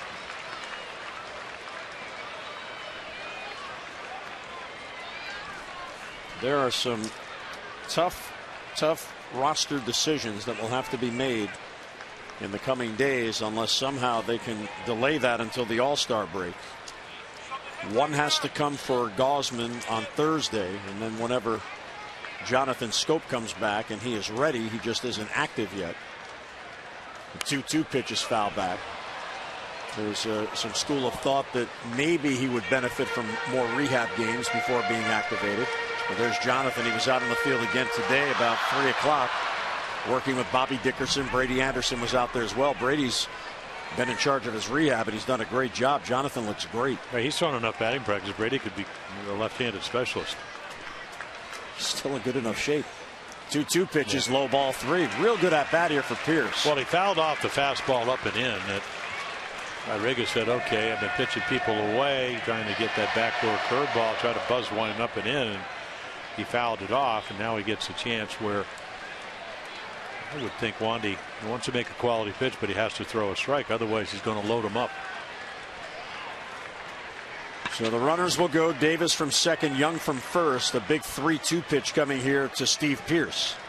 And then again, they don't know what to throw. You got a left-handed hitter, Ryan Flaherty, who's hitting lefties better than righties, but you got a power hitter at the plate.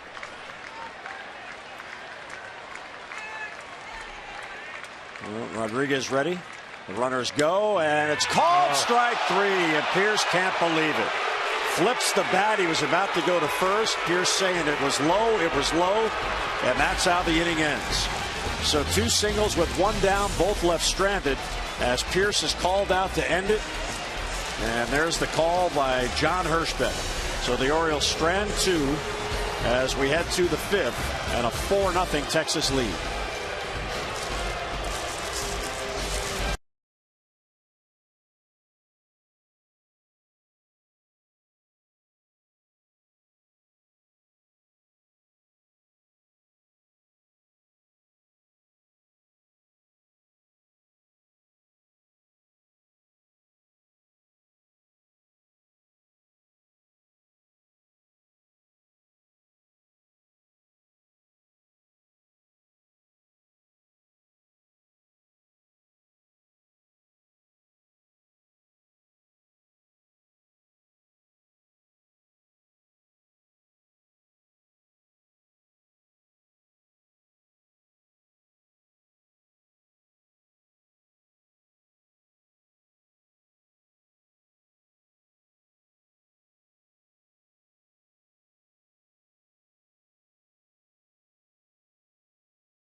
When you're talking cars, you're talking Coons. And by visitannapolis.org, find the Chesapeake experience at visitannapolis.org. Beautiful sky overhead. Well, Steve Pierce thought he had ball 4, which would have loaded the bases. Well, he's still talking to himself. John Hirschbeck disagreed. Well, it's a wide strike zone. There's been a lot of calls, and maybe not as significant, that would have loaded the bases up. My thought on if you really are grading umpires, because that ball looked low, maybe the one to Gallo was low, so it obviously calls on both sides. This is the best, the highest level in baseball. So if you're grading them, it shouldn't be on the curve. It either have to pass or not. And I'm not calling out all umpires because it's a tough job, but so is playing, so is pitching, so is managing.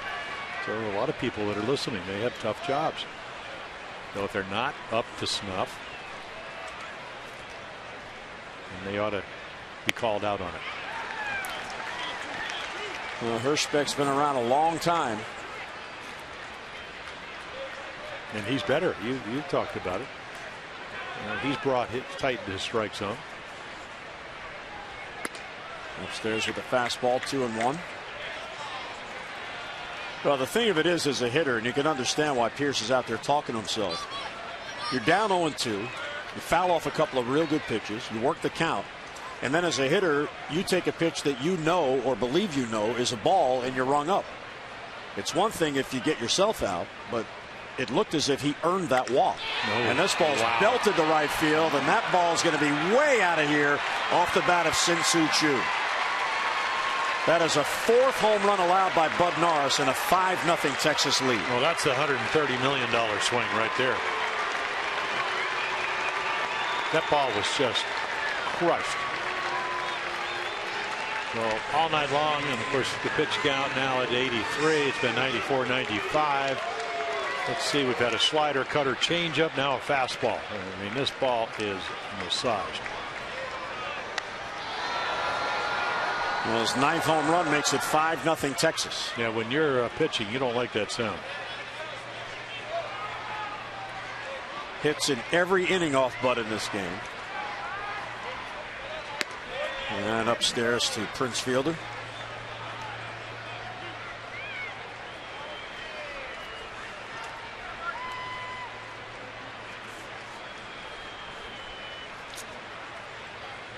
Fielder is 0 for 2, and there's a strike.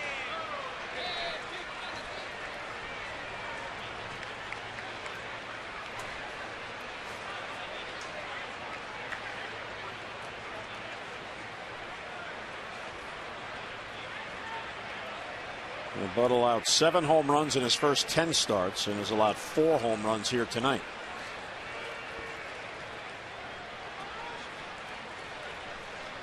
Tommy Hunter about to get loose. He was getting loose last inning when Bud got out of it.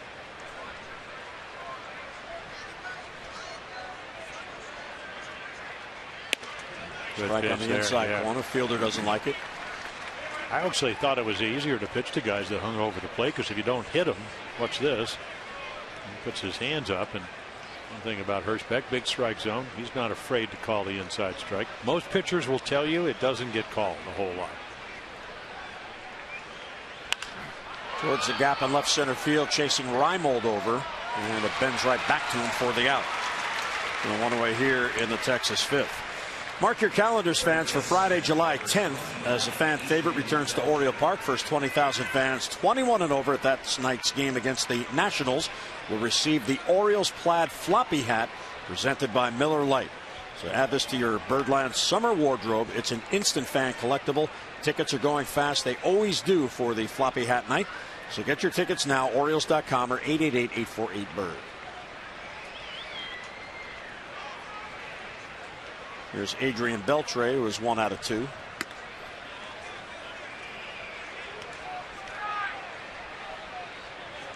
So the 4 home runs allowed by Bud, the most by any starter in any start in these now 77 starts on the year. The most any starter had allowed in any game was 2 prior to tonight.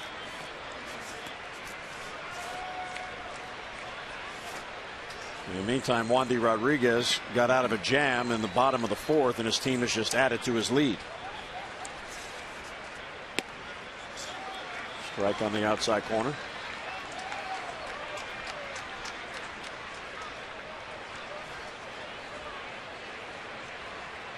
Bud Norris has not won a game since June the 7th. He came off the DL to pitch June 7th in Cleveland and won that game. This ball's hit to deep left center field. Adam Jones on the run, and he runs it down for the out. Yeah, didn't get the good wood. Yeah, kind of jammed himself on a high slider. And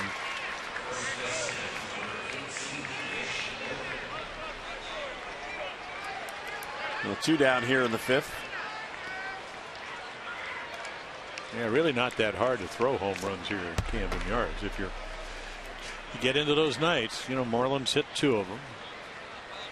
One on a changeup. The first time up, he hit a slider after he had a great 2-strike approach. Took a ball down and away, flicked it foul, and then got a better pitch to hit. And then try to change speeds, but it was still 88. Foul the other way. Reimold over, but that's back in the crowd. You know, talking to some of the Ranger coaches, talking to Mike Maddox, the pitching coach, I said, I'm not sure anybody has ever, with a bat in their hand, come to Camden Yards and not enjoyed their stay here. He described it in the Cleveland paper as a shooting gallery for pitchers. Weak ground ball. There's Hardy in the shift. And he'll get it to first to get Moreland, and Norris gets out of it. But the Rangers had another run on the home run by Chu. Middle of the fifth, 5-0 Rangers.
Two of the 4-game series with Miguel Gonzalez on the mound against Colby Lewis.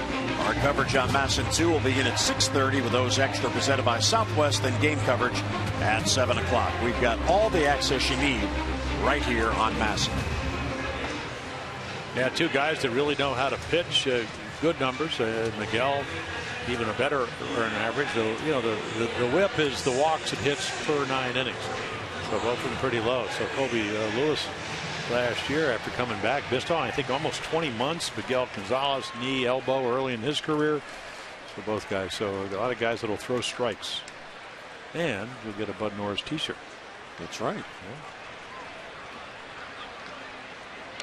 What the Orioles would like to do here is get to Wandy Rodriguez. Weak pop-up wide of first, and that's going to find its way back into the crowd. So Flaherty will have life here. Yeah, and they play him. And maybe the first team of the year, they play him conventionally. Look at that. Because of his ability now, especially against left-handers, hitting over 300 to hit the ball all over. That's a straightaway defense. I'm not sure I've ever seen that this year. Somebody's always shifting. Flaherty flied out his first at-bat. Curveball misses low. Ryan has done a real good job. And now that he's healthy and playing every day, he's found that stroke. Fastball for a strike in the outside corner. And if it's anywhere close and you're a hitter tonight, you need to swing. Because otherwise it's going to go against you and you're going to be down in the count. Well, it is one of those nights. And see you later. Yeah. And that's a strike, or at least it appeared to be a strike. It's not the first umpire that's had a wide zone. And my whole point about grading umpires, if you're going to complain, if we look at lowest, go ahead. Lowest opponent batting average in road starts on the year. Jim told you how Rodriguez is perfect, 4-0 in 7 starts. Batters hitting just .212 against him, so that's how you succeed. And Caleb fouls off a curveball. Well, if baseball's complaining about lack of offense, and everybody, all the sabermetricians talk about how the strike zone gone down, it's gotten bigger, and then some umpires make it wider. Wouldn't a quick fix be tell the umpires that are supposed to be graded on calling it over the plate and instead of underneath the knees, at the knees, to do that? Well, the one thing that confuses me about all those discussions as you're describing, there is a rule book and there is a strike zone defined in the rule book. And I'm in my 19th year with the Orioles as Caleb Joseph hits it to center field, and 15 years at CBS before that. I don't think I've ever seen the strike zone that is displayed in the rule book. Well, that's fine, but when Sandy Alderson was actually in the commissioner's office, he said, listen, the umpires went on strike, and everybody said, oh, geez, what are you going to do? He said, well, I look at it as an opportunity because we're going to get the best umpires, and we're going to have a strike zone, and it's supposed to be this. It's never been from the letters to the knees. But at least it's been consistent. So if you're complaining about lack of offense, the best way I can look at, they're talking about lowering the mound, then you worry about guys, big investments hurting their arms. Make the strike zone be more consistent. That's all. Right. And you have the most talented umpires in the world umpiring in the American and National Leagues. The edict needs to be very simple. Hey, let's get more consistent. And if you don't want to get on board, then sorry. Okay, but again, who then would define what the zone is? So they can become more consistent. Well, there are people, there are umpire supervisors, and here is the commissioner's office. That ball's ripped to left center field. That curveball hung. Gallo over. Caleb will put on the brakes. Base runner's important for the O's, down by 5. So just as last inning began, after the first batter retired, back-to-back singles. Yeah, well, you need to get in the bullpen, and right here, Manny Machado, you can't get him out consistently because he's just too red hot. Gallo makes a nice play. Long way to the ground when you're 6'5" out in left center. So Manny extends his hitting streak to 11 straight. Rodriguez had a 3-up, 3-down first. Hit one of those junctures, Jim, where you want to get the win and you got a 5-0 lead, but you need to get some outs. Orioles now get to see him for the 3rd time, so you hope they'll make some adjustments. Good thing about Nolan Ryan, he did bounce into a double play his last time, grounded out to Beltre, is that you're one swing away from making it 5-3. But you'd take a single, you take a double, you take anything. Get on the board some way. Outside 1-0. And if you're Jeff Bannister, you've only won 2 out of your last 10 games. You're going to give him a pretty long release because he's been so good on the road. But if you're the Orioles, you just want to make Jeff Bannister get one of his bullpen guys up. That's your mission here in the 5th. And if they take 2-0. Now, Raimel, we know, is a pull hitter for power, but he does have power the other way, and they are giving him the right center gap. Yeah, they play him pretty much straight away. Gallo, again, an infielder playing the outfield, and then Martin is a couple of steps. It almost looked like that was a changeup, just something other than a fastball and a fastball count. He threw it for a strike. Reasonably pitch efficient here for Rodriguez. What helped him was the 8-pitch 3rd inning. And he takes low, ball 3. A couple of adjustments here. So the luxury of being 3-1 if you're Nolan Ryan, I can either look fastball or breaking ball. We mentioned he throws about 35-38% curveballs. He's used a lot of them tonight. He has to throw a strike. Nolan can, at least till 2 strikes, look for his pitch. And he takes ball 4. Yeah, see, that was better than the pitch to Pierce. And now Wandy Rodriguez is getting into it with John Hirschbeck. But he got the pitch to Pierce. And this is what happens when you lose control of the strike zone. And John Hirschbeck has been very inconsistent tonight. And Rodriguez, you know what he's thinking. I mean, you can't do this, but he did. He got a big break on the Pierce strike, and this looked better. Just inside knee high, and of course I think he's asking for trouble. Carlos Corcoran turns around and keeps Hirschbeck from going to the mound.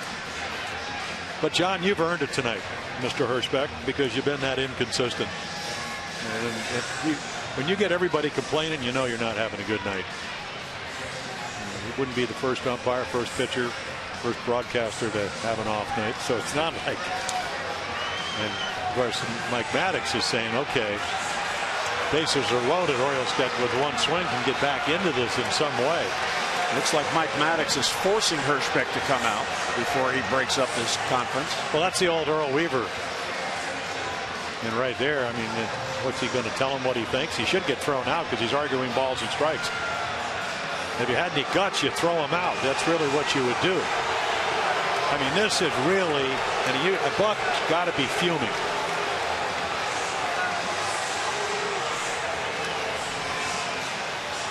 Because he wasn't talking to his catcher and his pitching coach. Yeah, he was talking directly to Hirschbeck. And you're supposed to get tossed for arguing balls and strikes, whether you manage or whether you pitch or where you hit.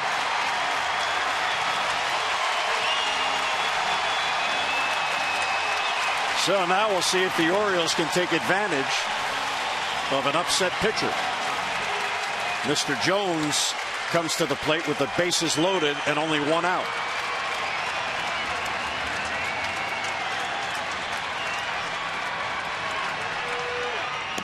Outside, 1-0. And what's good for the Orioles here, Jim, is the speed is in the correct order. The fastest runner is the trail runner, Reimold, at first. Joseph, Machado, and Reimold third to first. And a base hit right field. Orioles get on the board. Joseph will score. Machado is held, and Reimold scampers back to second base. Shu has a real good arm, and down by 5, now 4. Bobby Dickerson doesn't take a chance. Yeah, there's no way. And Adam Jones talking about timing when you don't play because of the shoulder injury. Watch him hit this bullet. And only go to the once too many times, and right there just hangs a curveball and it gets smoked. Now Maddox is out to the mound. This is a second trip, isn't it? Oh, excuse me. No, it wasn't Maddox. Excuse me. I read the number right. I thought it was 31. It was the 51. You want to get him thrown out some way. I know. I understand. You just said broadcasters sometimes I read the number wrong. I thought it was 31. It was 51. All right, so here's Davis representing the tying run. 5-1, bases loaded, still only one out. And a strike, fastball right there. There's Spencer Patton, one of the 5 right-handers. Yeah, just got called up about 10-12 days ago. Must be their long guy, or middle inning long guy, 5th inning here. Wow, nice block. I'm kind of intrigued to see if he'll get a close pitch the rest of the way.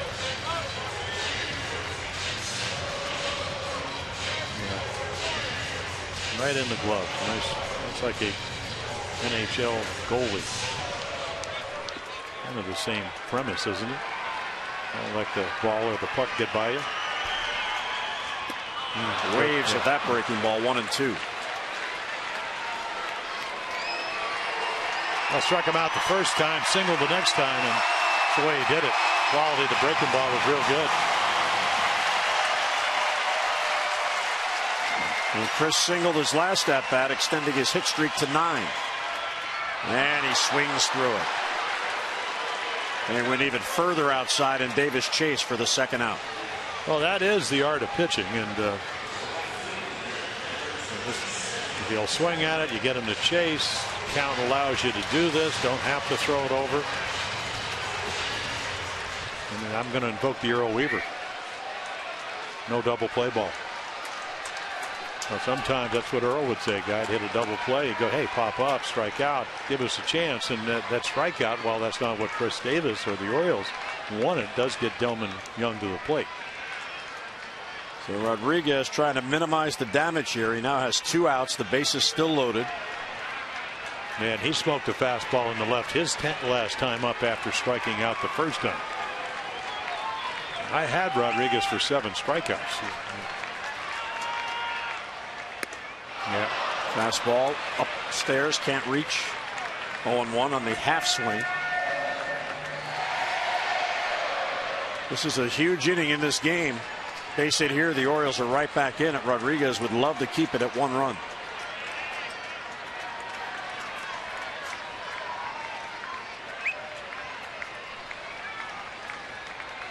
It's really slowed down his pace. Breaking ball down and in. Yeah, a chance to get instantly back in the game. Last inning, a couple of singles. This inning, 3 base hits on a base on ball. So you'd like to get more than 1 run. So 1-1 on Delman.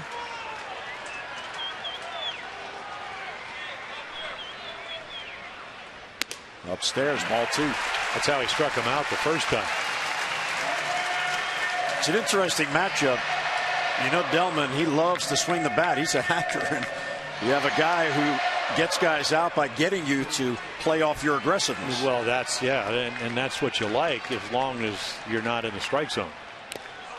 Well, there's the good curveball. And that hit Corcoran somewhere.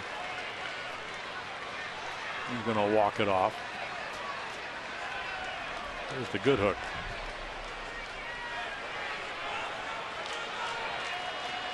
Somewhere, I believe, in the groin area. Yep. Bounced right back up on him.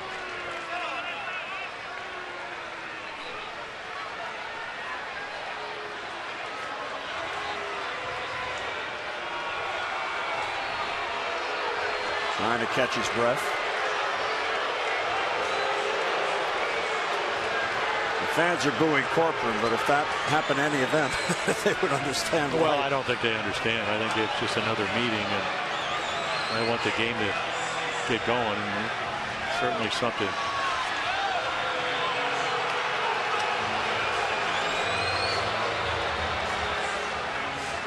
Buck certainly understands. He saw it.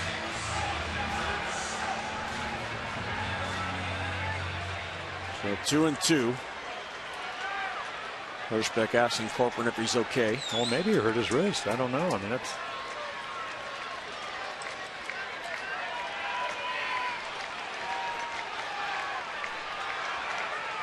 Like maybe he wants to throw a ball. That's what it looks like. And Wandy doesn't understand. Yeah, good. Again, if it hit his left wrist, I guess that's obviously the glove hand. And so 2-2 with the bases loaded and 2 down.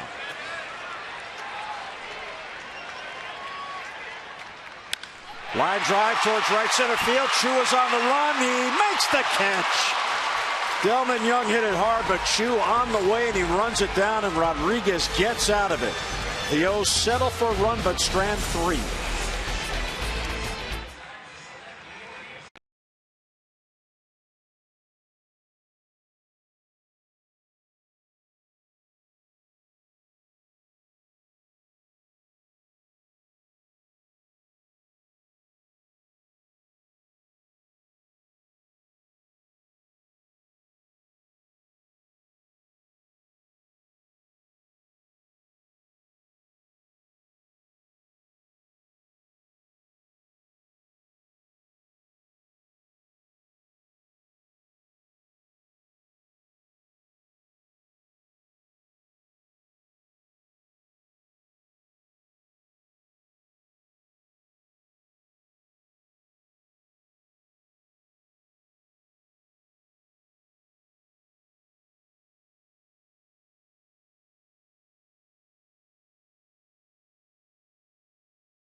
Slider off the fencing. A Really gets thrown out at second, and they change it. Then Corcoran with another home run. Moreland with a changeup, home run number 3.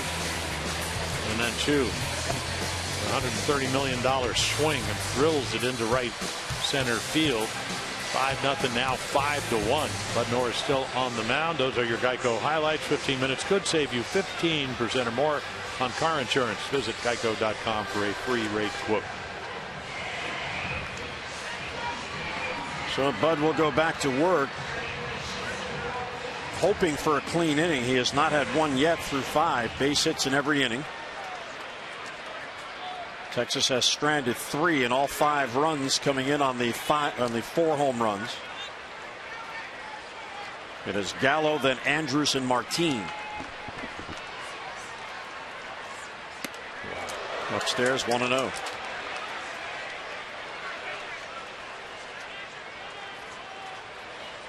Gallo made his major league debut on June the 2nd against the White Sox. A 3-hit night. An upper decker home run in Texas. Last year he began in A-ball at Myrtle Beach. That's in the Carolina League. So he played against Frederick last year, and then he ended up at Double-A at Frisco, and he combined to hit 42 home runs last year at those 2 stops. And Norris falls behind 3-0. And he's always struck out at 169, actually make it 179 strikeouts, but he stole some bases. He can play. I'm surprised in watching some of the games how, pretty good third baseman, learning now to play left field. Green light on 3-0, and he fouls it back. Well, that's one of the penalties you get. There's Josh Hamilton. He will be activated. He's had hamstring problems. Came over in the trade from the Angels. Back where he's had his best success. In the comfort zone. Another vicious swing, 3-2. Yeah, a little late, and but tremendous power.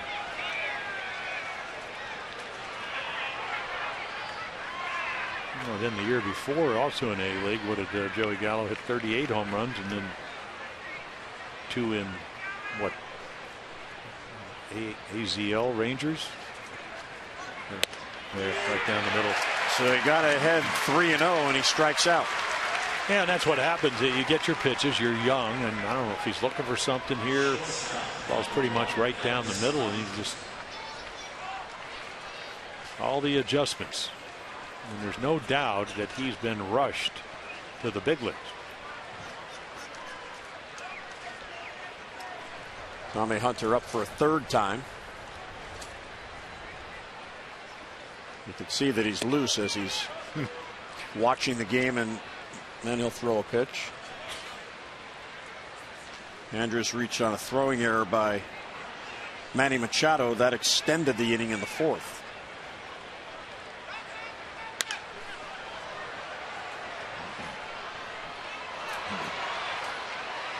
And 10 starts, averaging 86 per start. Tonight he's at 101. Well, I can imagine he didn't want to leave. I mean, you make pitches, you think they're the right pitches, and there's a good one. It's not like doing commercials where you flub your lines and you can go take 2. You can't stop things. I threw back-to-back complete games against the Red Sox where I threw 9 home runs, and I had a 3-hitter going into the 9th with 3 solo home runs. So some nights balls get hit out of the park. Sharply hit to Manny. Ooh, tough hop, but he stays with it and gets it across. 2 men down. The guys that hit him are all in the Hall of Fame, and it was Fisk and Rice and Yaz, but you think they're the right pitches,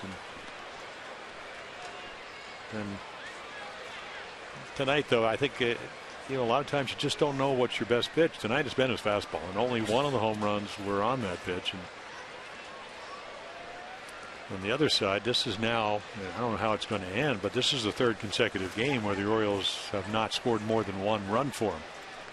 So you better be at your best, and hasn't been tonight. And a soft line drive to left center field. So 2 outs, and the first 3 up, 3 down inning eludes him. So Texas keeps it going. They've had base hits in all 6 innings here tonight. Yeah, the Orioles, for Bud on the year, in 5 of his 10 starts, they scored 1 run. And in 2 starts, they scored 2 runs. So in 7 of the 10, it's been 2 runs or less. And tonight, so far, it's only 1 run. And again, those numbers are calculated only when he's in the game.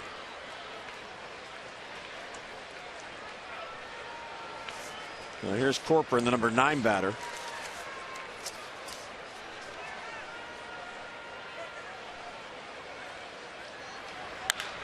Right to Flaherty, and he gloves it before it hits the ground. So 1 hit and 1 left. Here's our Mazda do-ups. J.J. Hardy, Steve Pearce, and Ryan Flaherty. The Birds down by 4.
In those runs, and welcome into the booth Jim Hunter and Jim Palmer. And as you mentioned, just one of those nights for Bud, but the Orioles need to get something going. So far, just 1 run for him. Well, they certainly have done a great effort of trying to do that in the 4th and the 5th, and then the Pierce low strike that he thought was low, and then Delman Young hit a rocket up the gap, and she made a very nice play. So you're never out of the game, especially in this ballpark, fan base the way it is. And then of course tomorrow night, this is the My Home, My Team. My Home, My Team. So this will be the giveaway tomorrow night. There. Yeah.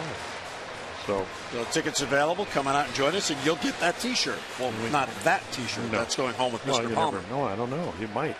Exactly. So here is J.J. Hardy. Now, as Wandy Rodriguez went out to the mound, he had yet another conversation with John Hirschbeck that lasted about a minute and a half. I've never seen an umpire, and now JJ doesn't like that call, have so many conversations with pitchers. Well, he did overreact when Wandy thought the 3-1 pitch to Nolan Reimold was called ball 4. And now he's saying he's out on strikes. He said Wandy Rodriguez up, and now they appeal it first, and Bill Welke says the ball bounced. Corporate saying no, I caught it. Well, the big question is, did he foul tip it? And that's what Jeff Bannister wants to know. If he foul tipped it, then you have to catch it. And I'm sure he's going to ask John Hirschbeck.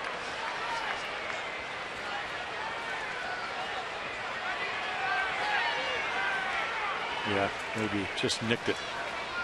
So the ball has to be caught in the air to be a strikeout. And Buck wants the baseball looked at, and they'll just take it out of play. This has been an interesting night. So 0-2 on Hardy.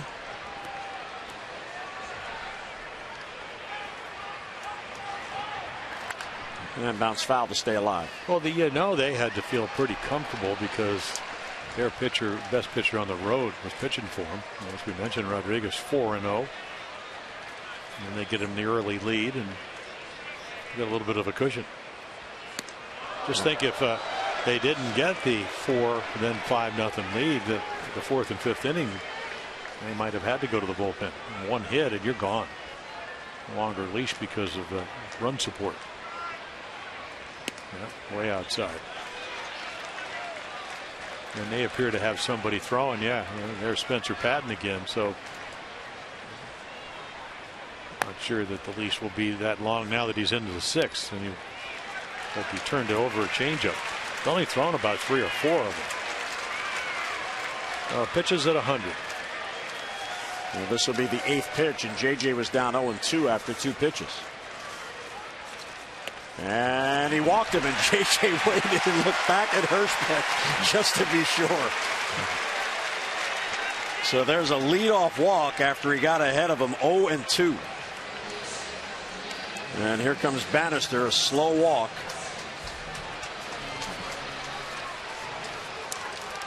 He has not yet signaled.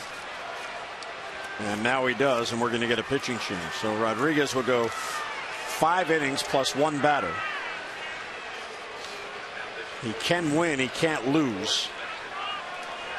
And we're going to get Spencer Patton coming on. So Rodriguez out, Patton in as the O's bat in the 6th.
Record of 5-0. 7 strikeouts, assortment of pitches, curveballs and fastballs, occasional changeup.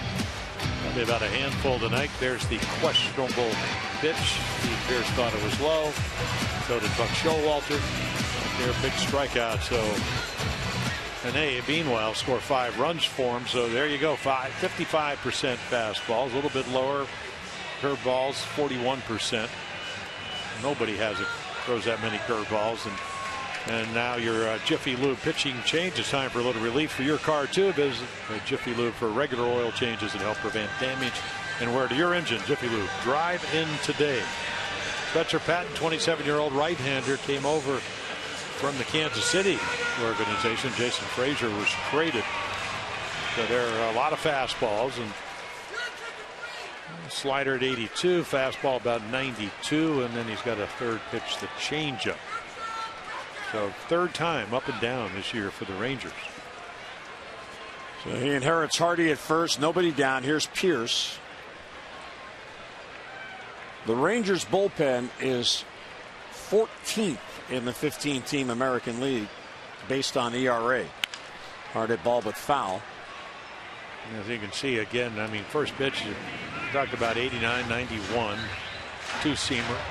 Really pitching well down at their AAA affiliate. 2 runs, 23rd innings and 22 relief pitches. And in the league only hitting 157. And that time Corcoran goes in and he misses his target by about 1.5 feet. Well, it's his 3rd trip to the bigs this year. And a slider and changeup to go with it, and we know Pierce is a good fastball hitter. There's the changeup, or at least it appeared to be, but still 90.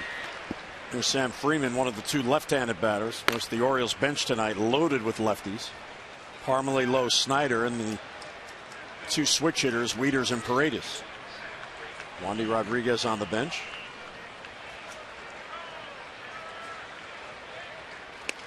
Ooh, there's the change. They always talk about there are no such things as fastball counts, and it's a perfect example. Not a hard thrower. 89 to 91. 91 about the major league average, so he knows that Pierce can hit the fastball, throws him a changeup. Not only does he throw it, he throws it for a strike. Strike three call, and Pierce, who was called out his last at bat, does not like that call, and he's letting Hirschbeck know something about it. I didn't think he was going to leave. That pitch was a little bit higher, but it's still under the zone. I mean, anytime a catcher has to bring the ball up, watch the glove come up. But it's just the way it is tonight. You see, that was low. That was low. Well, my question would be, does Major League Baseball think that John Hirschbeck is doing a good job? And the last time I'm going to talk about it, even though he's going to keep missing pitches, is that if you want more offense, then the strike zone has to come up.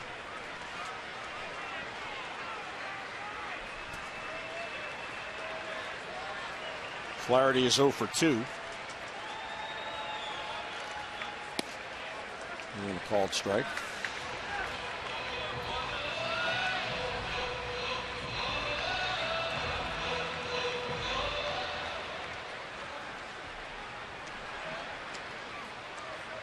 Well, Hirschbeck has been a major league umpire. He's in his 32nd season.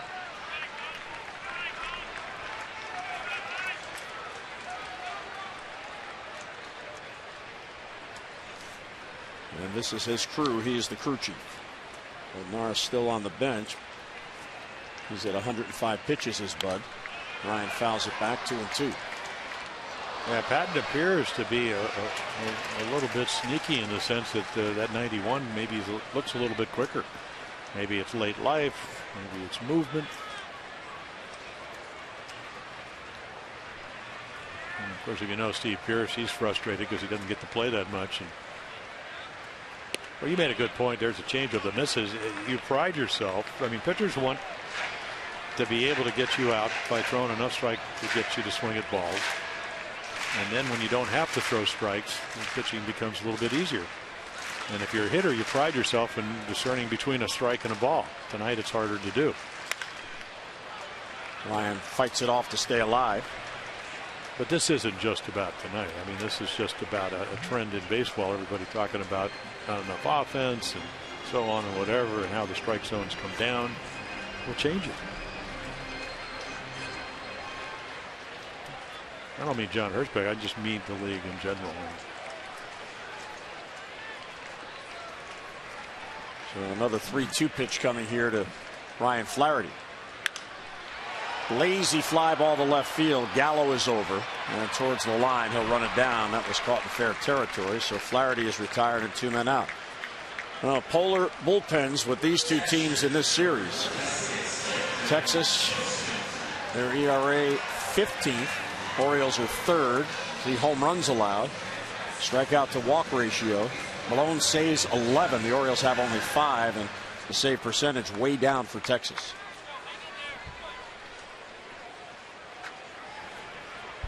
But Patton comes on and gets 2 outs. Both men he's faced. Here's Caleb Joseph.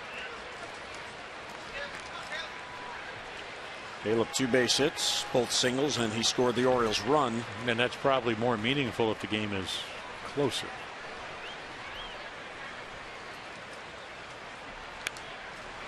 Another good swing.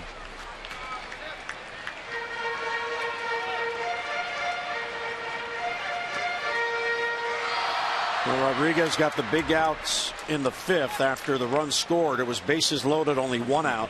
He got Chris Davis on a strikeout, and then Delman Young hit the line drive towards the gap that was run down by Chu.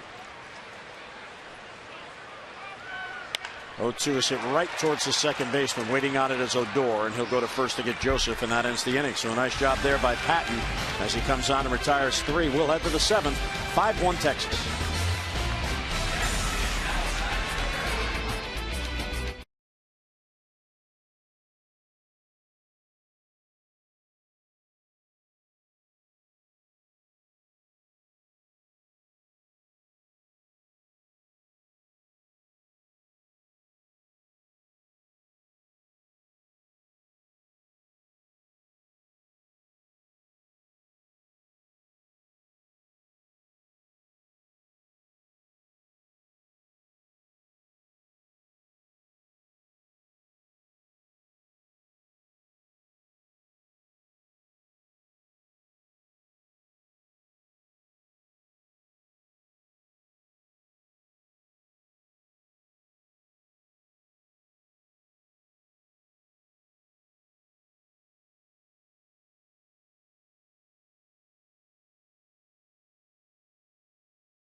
Trying to do in the Rangers here. So 4 strikeouts. Had a good fastball tonight. Got hurt on changeup, cutter, slider, and a fastball. But probably again 3rd consecutive outing that he's had a good fastball and threw a lot of them. He's 73%. And changeup's not as much. So again, the 5 runs, the 4 home runs, obviously not what he wanted. And Tommy Hunter will come on. Our AT&T call of the bullpen. AT&T, proud partner of the Baltimore Orioles. AT&T, mobilizing your world. There's a lot of fastballs, anywhere from 93 to upper 90s. Saw him hit 98 in Boston. Strike thrower.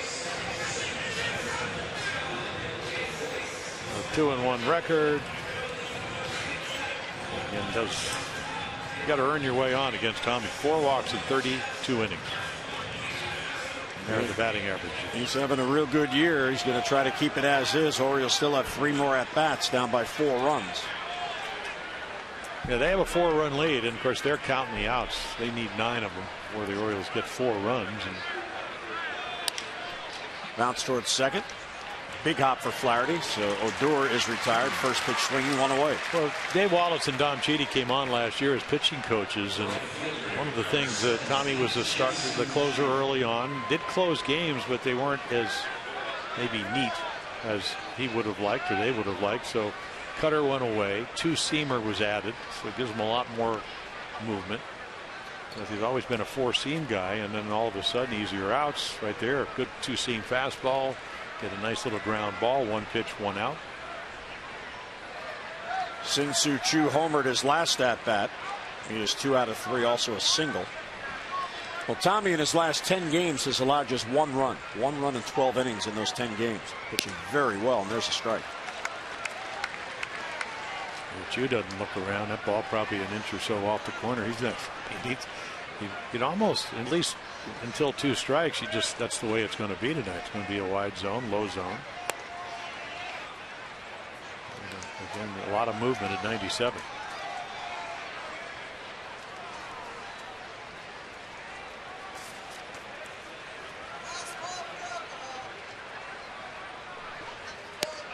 There's a strike. 1-2 on Shin-Soo Choo. Now single to left, strikeout, and then a long home run. Really got out in front on the fastball. Tommy is well rested. He hasn't pitched since the Thursday day game in Boston.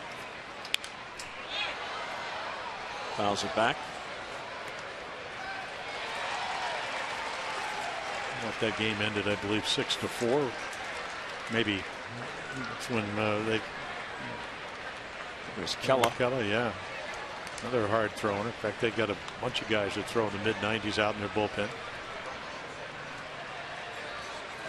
Tommy came in, and Orioles got the 6 runs off of Eduardo Rodriguez. Hung on to win that game. Towards the shift and through the shift and in the right field for a single. So Chu has a 3-hit night. He came into this game 3 for his last 32, and he's 3 for 4 in this one. Well, Jeff Anderson was talking about it, and we talked about the fact that he was 5 for 52 in the month of April. And then he was really good, almost hit 300, 6 home runs.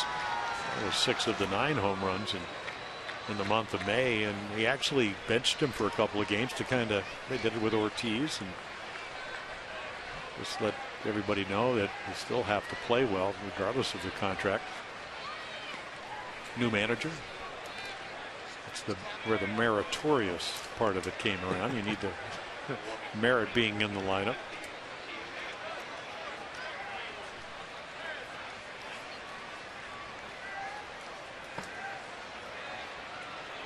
Prince Fielder is hitless. Texas has 5 runs on the board, and the best hitter has not contributed. Those are the nights you like. Came in 6 for his last 12, as you mentioned. Yeah, I asked him, I said, so how did they repair the neck problem? He said fusion. And was that the first time ever? He said it always bothered him. And then it finally got to the point where he lost all the strength in hands, arms.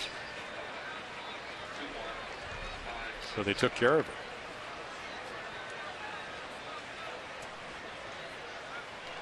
Went on the DL last year on May the 23rd to have that neck surgery and rehab back, and he goes against the shift. Hardy was shaded up the middle. There's a base hit.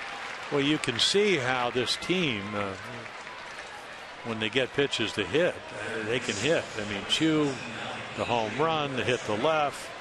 We've already seen a guy that hits a lot of home runs. Look at him just stay inside this ball and center it. And you're a couple of steps up the middle, and he just hits it too hard to get to if you're the shortstop. So this is not the team that you described. The 23 runs in 8 games, not tonight.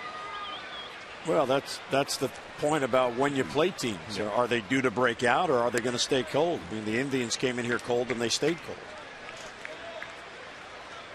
Although Texas, the first stop on this road trip, they did win 1 of the 3 in Toronto against a good team and a tough place to play. Gets it by him 1-1. I thought it was kind of interesting. Mike Maddox, who's the pitching coach, he said, how do the Orioles do against Toronto in Toronto? I said, oh, they score a lot of runs. He said, did anybody ever mention it looks like they know what's coming? I said, kind of the way we used to when we go to Cleveland sometimes. It would just be some of those games where.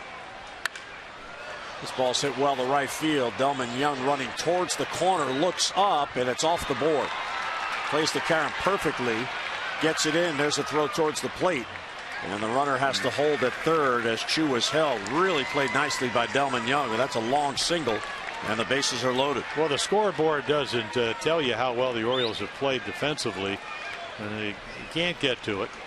Up on the wall, and then right here, bare hands it, hits the cutoff man. That's going to be Flaherty, and then the 1-hop throw blocked by Caleb Joseph. So we had a pickoff. We had Caleb throwing out a runner. We actually had Moreland after we hit a home run, but they scored it, or they changed it, but Delman played that off the wall, threw him out at second, and that all happened in 2 innings. And then you have the throw right here. So after a ground out to begin this inning, 3 straight singles, and here's Mitch Moreland. Low, ball 1. And Moreland at 293 with runners in scoring position already with a couple of home runs. Those are big runs out there with the Orioles down by 4.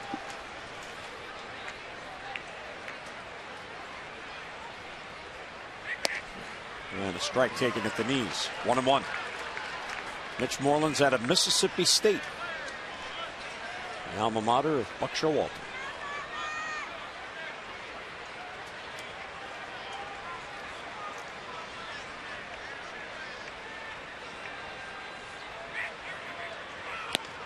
Oh, good. 99 with that kind of life. Can't teach this. He's born with a great arm. And watch this ball run. That's the two-seamer. And if you're Mitch, you think it's going to be in the middle of the plate and just explodes down and away. And right here with one out, you're thinking, where can I strike him out?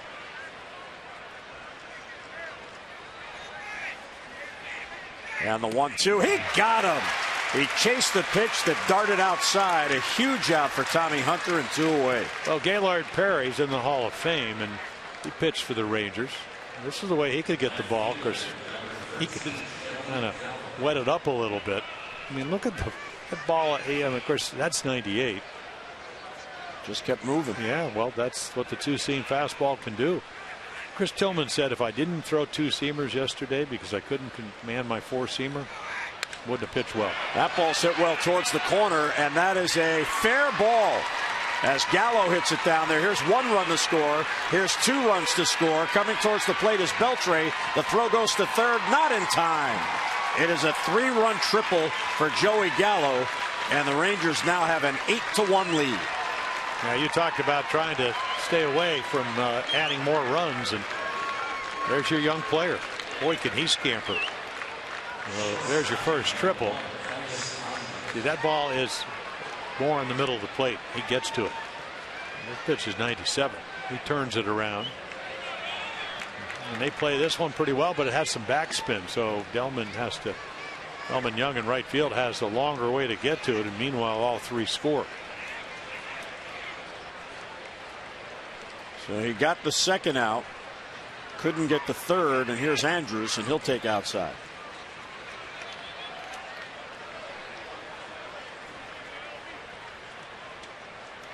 And that makes it easier for a struggling bullpen that Texas has.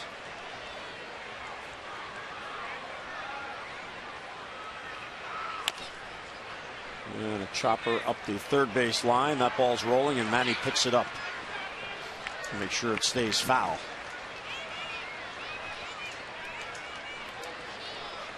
Andrews with good speed scampered down to first. And so did Joey Gallo at third. He goes, I better run.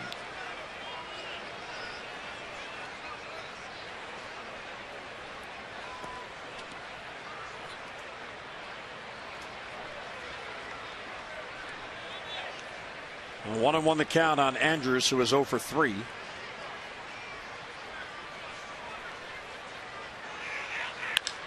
Bounce towards third. Manny comes in to play the hop. And he gets it the first inning over. But an expensive inning for Tommy Hunter. He allows 3 add-on runs. 7th inning stretch, 8-1 Texas.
coworkers, and colleagues and enjoy a fun-filled day or night of Orioles baseball with discounted ticket prices for groups as small as 15 fans and the party facilities to fit up to 1,000 fans.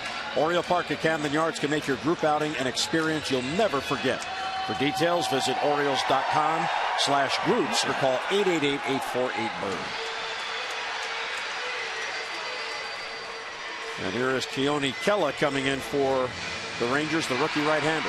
Yeah, another guy with a power arm, and he can really get it up there. Fastball at 96, curveball. He's also got a changeup. As you mentioned, 5-1 went to 8-1. So almost a strikeout per inning. So walks probably a little bit higher. Because that's what I could do with the best of them. I can understand 11 walks in 31 innings. Lefties hitting them better than righties.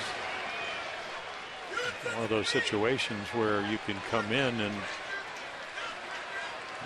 be a little bit comfortable. Got to throw strikes. He just turned 22 in April.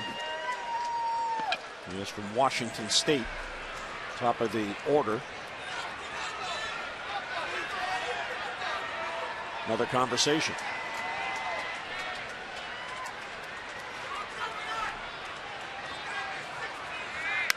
Manny goes down the line. Fair ball. Delayed call there by Bill Welke. Manny's going to head to second base with a leadoff double. Well, you know, they get a scouting report. So you're hitting off 95, 97. And as we told you, he can hit it anywhere as crisp. And Bill Welke, he's just trying not to get hit. And I'm not sure if Jeff Bannister's going to come out and say this ball might have been foul. Well, it was right in front of him. But he was on the other side of the line, and he jumped over into foul territory to keep from getting hit. So Manny has another multi-hit game, his 28th and his 15th this month. He is 2 out of 4. So now the top half of this inning looming larger. And here's Nolan Reimold. Nolan drew a walk in the rally in the 5th.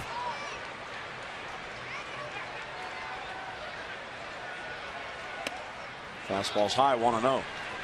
Yeah, I'm not sure he's going to get the high pitch. We know certainly the low one's been called tonight. And Machado, the leadoff double.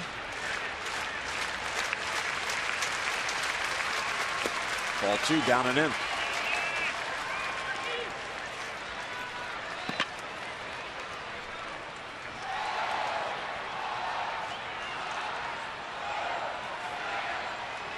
Kela followed the Joey Gallo path last year, started at Myrtle Beach and ended up at Frisco. A ball to double A. Ball 3 up and in. Yeah, exclusively out of the bullpen. And all you got to do is look at the minor league numbers, and 27 walks in 38 2/3 innings. So again, good arm, learning how to pitch. And then of course you go first league, big league camp. You're looking for bullpen help, and he can take something off and still get to 96. He just had a tough year in the bigs.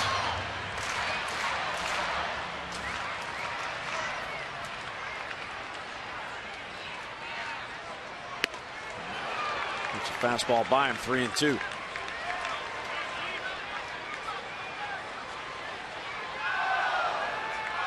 This is Nolan's first start on the homestand. He went 2 for 5 last Thursday, the finale of the road trip in Boston.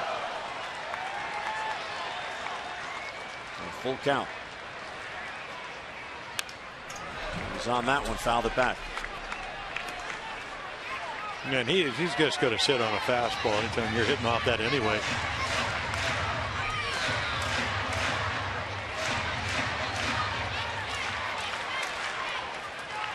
He has taken a loss in 4 of his last 9 outings, says Kela. And he has 3 walk-off losses. Popped up right side, broken bat. Odor is there. And Reimold is retired. So he got ahead 3-0, and he comes back to get him. Well, what better type of game to rebuild his confidence? And as you mentioned, 5-1 going to 8-1. Had some nice at-bats against Tommy Hunter. Sprayed it all over the ballpark. And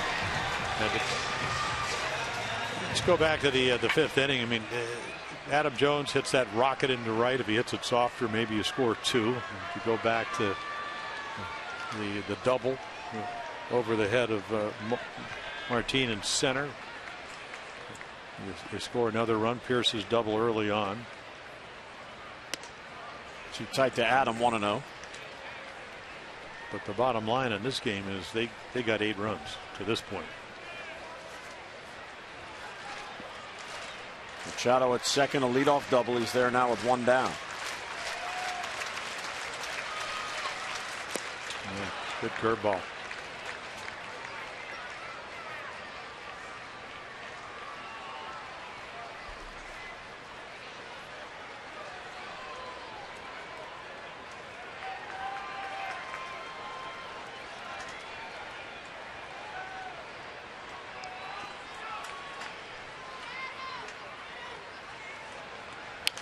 And bounce foul.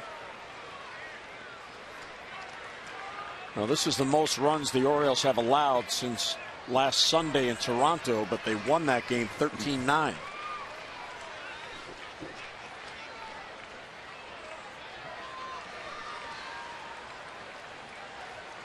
Yes, they did score 7 runs in the first inning. It was a 7-0 game, and Toronto came back 9-7, 9-8, 9-9, 13-9. Okay. 1-2 on Jones. Inside check swing. And appeal to first and no swing. Yeah, Adam already pointed down there, the little Miggy Cabrera. Go ahead, ask.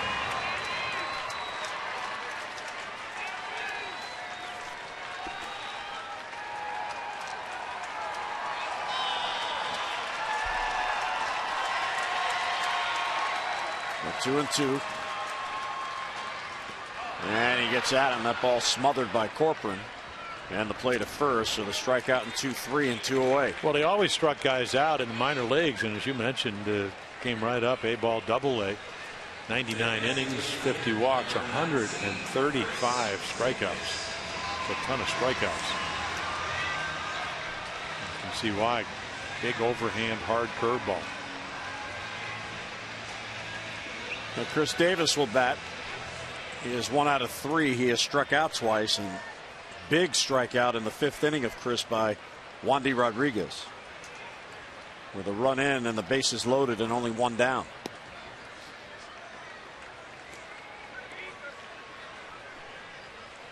And Chris with the single extends his hitting streak to 9 in a row. His RBI streak is on the line. He has driven in a run in 5 straight games.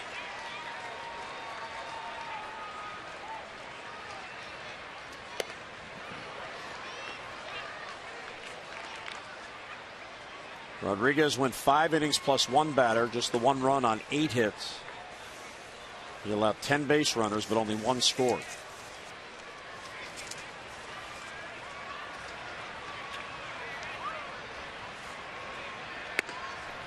Too high with the fastball. 2-1 on Chris with Delman Young on deck. Those have won 4 in a row, 7 of 8. They are 18-8 in June. And they have gone 18-5 in the last 23 games. Trail here tonight.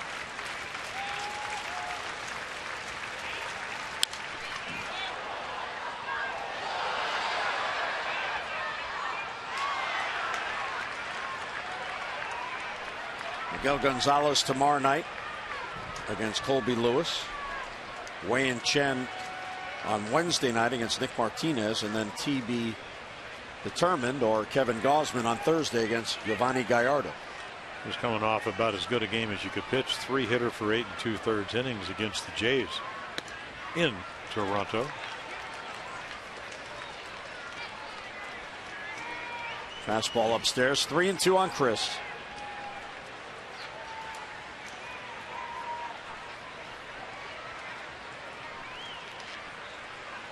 Shift still on, even with Machado at second base.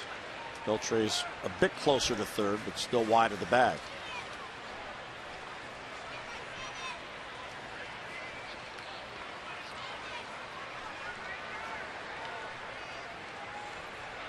Manny led off the inning with a double. He's still out there with 2 men down. Keone Kela taking his time. And a roller foul.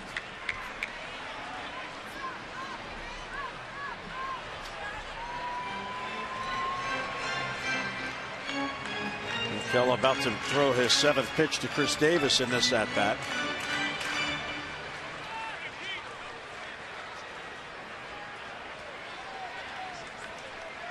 And the second 3-2 pitch. Called strike 3. Davis was about to go to first, and he's rung up by Hirschbeck. So the inning ends, and the leadoff double left stranded at second base. We'll head to the 8th. Texas with an 8-1 lead.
Transmitted in any form, and the accounts and descriptions of this game may not be disseminated without the express written consent of the Orioles. 21,565 the attendance tonight. Some have headed home. Tommy Hunter comes out for a 2nd inning of work. 20 pitches in that 7th inning. He allowed 3 runs on 4 hits. 7 batters came to the plate. The big blow was the 3-run triple with 2 down by Joey Gallo. Yeah, it looked like he was going to extricate himself with the strikeout of Moreland with the bases loaded, and then Gallo put a nice swing on a fastball and hit it into the corner down the right field line. Then scampered all the way to third. Breaking ball in there for a strike to Leonis Martin. Corcoran on deck, and then Odor.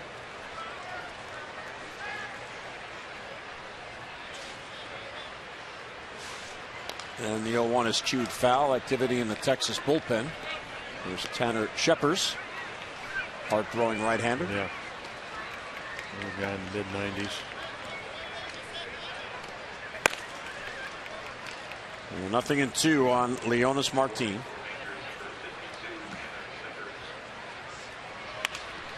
And a high pop, shallow left. Hardy out. Reimold is charging him, but JJ will take it for the out. Now, this is one of those games, especially with that 3-run triple in the 7th.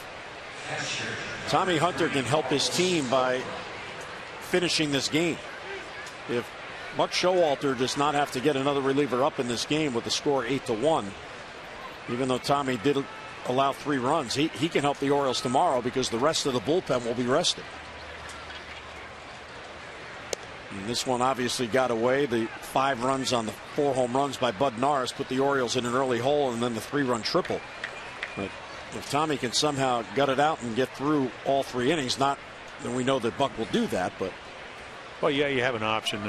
It's only the 8th, but he knows how to pitch because he was a starter. He can use his pitches. A little different repertoire when he started. Back won 13 games for the Rangers one year. They went to the World Series, 13-4. 1-1 on Corcoran. And fouled straight down at the plate. I also figured if I ever gave up 3 runs or so in an inning, I wanted to pitch more because I wanted my ERA to come down. The only way I can do it is get some outs.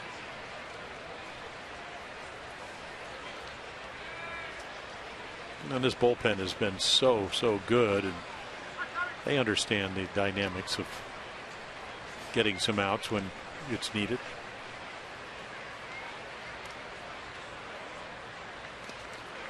Well, as well as they're playing, and obviously, we talk about momentum, but it's very hard to win every day, and the Orioles have been on such a roll, you just come to expect it. Well, I just looked at, you made a very good point when you said Cleveland came in much better. They were, 3 games over 500 on the road and way under at home, similar to the Rangers. They're 15-19 at home because they don't play quite as well. They get on the road, they pitch better, they score a few more runs. And then tonight they had a guy that was 4-0 with an ERA of a little over 2 runs a game. He's one of those guys where when you pitch against people that are pitching as well as Rodriguez is on the road, you just have to pitch well. And that didn't happen. And that is baseball. And there's also the law of averages aspect to this too. Their bats have been so quiet they were due to break out. Pop foul again. Corcoran has a real good ability to prolong at bats. About to see the 7th pitch in this at bat. Well, he fouled some balls off, and I think Bud was trying to throw the cutter right in on his fist, and he left it over the plate. That's the home run. So as it turned out, it got the bat head where you don't want the bat head to be. Allows the hitter to hit it down short part of the ballpark. And he got him. Came in off speed for him at 88. Yeah, one of the things with Tommy, he can take, we've seen him throw 83-mile-per-hour breaking balls. That one, at 88, even though it spun a little bit. He wanted it. I mean, it certainly works out. It's kind of like a backdoor breaking ball. I think Carlos thought it was going to come down and in, and it just stayed away. So 2 outs. Second strikeout for Tommy. Here's Odor. He takes high 1-0. Texas has not been retired 3 up 3 down once in this game.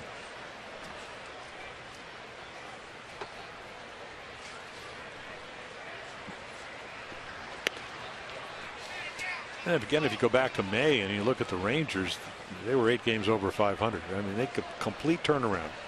Start out, you only win 7 of your first 21. New manager, a lot of injuries. Then you go 19-11. And how'd they do it? They scored over 5.2 runs a game. Pitching got a little better. And if they win tonight, they'll be 13-13 in the month of June. Taken all the way on 3-0. Odor is 2 out of 4, 2 singles against Bud Norris. He was the first batter Tommy faced last inning, and he grounded out. Yeah, the amazing thing is Houston, when the Orioles went down there, looked like they were on their way to pretty much, I don't know if you can ever coast because they're such a young team. But the Angels are only 3 back in the loss column, and Texas is 4. And they're going to get some people back. Talking about the Rangers. They're going to get Hamilton back, as we mentioned. They'll break Ryan Mattis, which briefly in game 1 yesterday, he'll get loose. Martin Perez, left-hander coming off Tommy John. Matt Harrison, left-handed pitcher. High fly ball to left, chasing Reimold back. On the warning track at the wall, reaches up and he makes the catch. That one nearly carried out of here for Sin-Soo Choo the opposite way. So 2-out walk a man left led to the bottom of the 8th. Nicely done by Reimold for the final out.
starting spots. So vote now for your favorite birds. Go to Orioles.com/voteorange.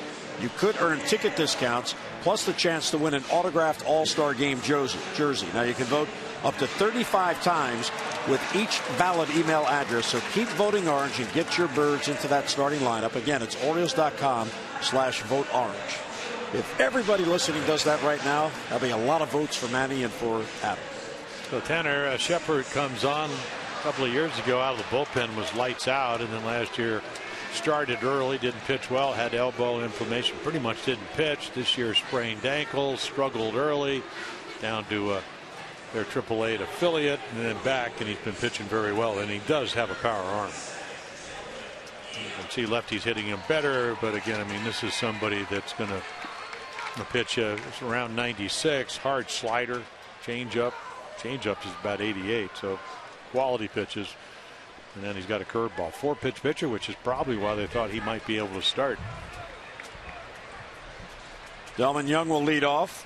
1 out of 3 and nearly got one to the gap with the bases loaded in the 5th. Strike 1 on the corner. Yeah, if you could can that pitch, go right to Cooperstown. 96 with. There's a backup slider. Sheppers is the 4th pitcher used. Patton an inning, Keela an inning, and now Sheppers after Wandy Rodriguez, and that's ball 2 low.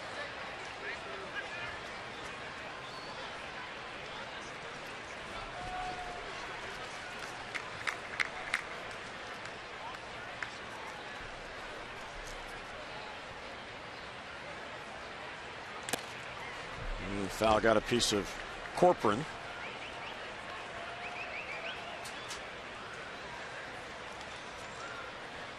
Sheppers out of Mission Viejo, California, now lives in Southlake, Texas, one of the suburbs of Dallas. Yeah, went to Fresno State, and all the way through the minors, he didn't start, and then they tried to make a starter because of the pitch selection. I mean, he was a first rounder back in 2009 supplemental. That one's hooked down the line towards the corner and is fouled. So if we're not getting to play a whole lot, Delman struck out the first time and then has had some quality at bats.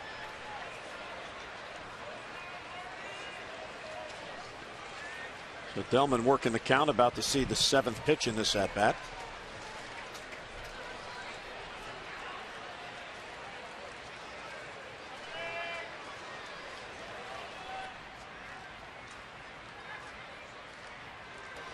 And the 2-2 is outside, ball 3.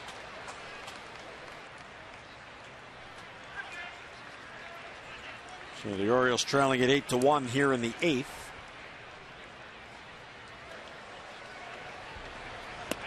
And he got him. Yeah, nice mix of pitches. When you're hitting 95, 96 with movement, you got to get the bat out there, and then this slider just disappears.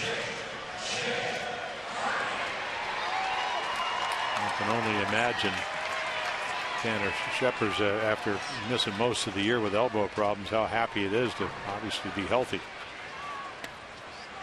And that is a nasty breaking ball, and that was a curveball. See, he's the other guy. You asked earlier who throws curveballs anymore except Wandy Rodriguez. No, not. It's a good curveball. He's not going to throw 40% of them throwing 96. So what I'm saying is, who throws that many? Right. It's such a hard pitch for most pitchers to throw for a strike. Strike on the inside corner. JJ finally got ahead in a count. Thought that one might have been too tight. And that's on the outside corner. Yeah, your point about the disparity of the Oriole bullpen, almost a couple of runs better than Texas. It just goes out the window when you can't keep the games close. And still have to get the outs. But the cushion makes it a little bit less difficult. 3-2 on back-to-back hitters here for Sheppers. And JJ fights it off. The Orioles have 9 hits. Mattis up in the pen. No home runs tonight. They've hit 35 home runs, the Orioles, this month. And there's a 1-out walk. And Hardy has walked twice on the night. Let's open up our notebook and look at our East wins. Boston defeats Toronto tonight 3-1 as Buchholz has another great start. 8 innings, 1 run on 5 hits, no walks and 5 Ks. Bogarts had 2 ribbies, and the Indians defeated Tampa Bay 7-1 behind Cody Anderson. Yan Gomes 3 for 5. Now the Yankees play the Angels at 10:05 tonight. So the teams right behind the Orioles in the standings, Tampa Bay, New York, and Toronto. Toronto's already lost. Tampa Bay has already lost. So the Orioles won't lose any ground to them if this score holds. Yeah, I asked Mickey Callaway, the pitching coach at Cleveland, tell me about Cody Anderson. He said, he throws about 94 to 96, real live arm. But Terry Francona just didn't want to pitch him in this venue, Camden Yards, which is probably a good thing for the Orioles the way he pitched tonight. So they brought up. It is tough to sweep series, and it is tough to sweep doubleheaders, especially day-night doubleheaders, and the Orioles got both those done against Cleveland. Towards the middle, and Odor gloves the flip to Andrews, out there, back to first, and out there on a great stretch by Moreland. What a double play turn by Texas. Odor to Andrews to Moreland, and that will end the inning. Softly hit, fisted up the middle. Odor, Andrews, a high toss and a toe stays on the bag, and that ends the inning. So we'll head to the 9th as the double play ends the inning.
Airlines, book your low fare now at southwest.com. Right up there on Utah Street, there's the Orioles team store. There's great stuff in there. And here's Brian Mattis on to pitch in the 9th. Yeah, Brian pitched yesterday, came in, pitched the 9th inning, got an out. So unscored on and only 1 earned run in his last 11 outings, 15 strikeouts. Walks a little bit high. Defensive changes for the Orioles as we go to the 9th. Chris Parmelee now in the game at first base. That will move Steve Pearce to second base. Ryan Flaherty moves, or there's Paredes at third. Ryan Flaherty is at short, and David Lowe is in center field replacing Adam Jones. So here is Mattis. He'll face Prince Fielder. Outside, 1-0.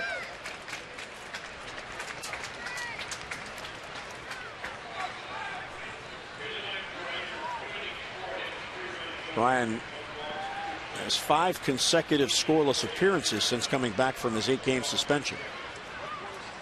Well, he came back throwing a lot harder. Have to work with Scotty McGregor down there and rehab in Sarasota. Was it good or bad for Brian that when he was down there, Brady was still down there with Scope? Did he have to get to the Brady boot camp? Yes, he did. 2-a-day workouts. That ball's ripped to right field. Delman Young back on it. Near the scoreboard, makes the catch. Oh, that ball just died. Yeah, off the bat, you think it's home run number 5 for the Rangers. And it's just going to. And Delman makes a nice play. Doesn't give up on it.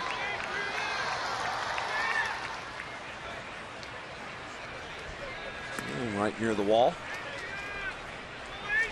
Delman's had a good night out there tonight.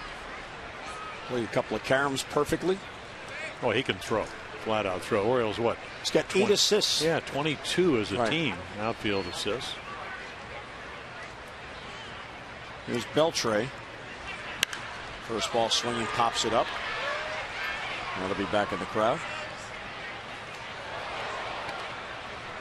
Sam Freeman, one of the left-handers. He was up earlier, back on the bullpen mound again. Looks like he'll work the 9th. Another guy that they all throw 94, 95. Well, that's what the scouts look for now. Yep. I remember Davey Johnson when he was with the Orioles as a manager in 96-7. He said, I got that National League bullpen. That's what they used to call it. You know, it's really kind of Cincinnati when. Down the right field line. That is a fair ball. Just stayed fair. Delman over to play it. Beltre is thinking too, and he's going to make it. So that'll be a 1-out double. So Texas has had base runners in all 9 innings in this game tonight. Well, it's a good thing for them when Adrian Beltre starts heating up. And again, he had the sprained ligament. Ryan trying to go away, but it's just up enough. And look at the approach, though. He's got the it's like the brace on the left thumb, and then that's 2 base hits to right field tonight.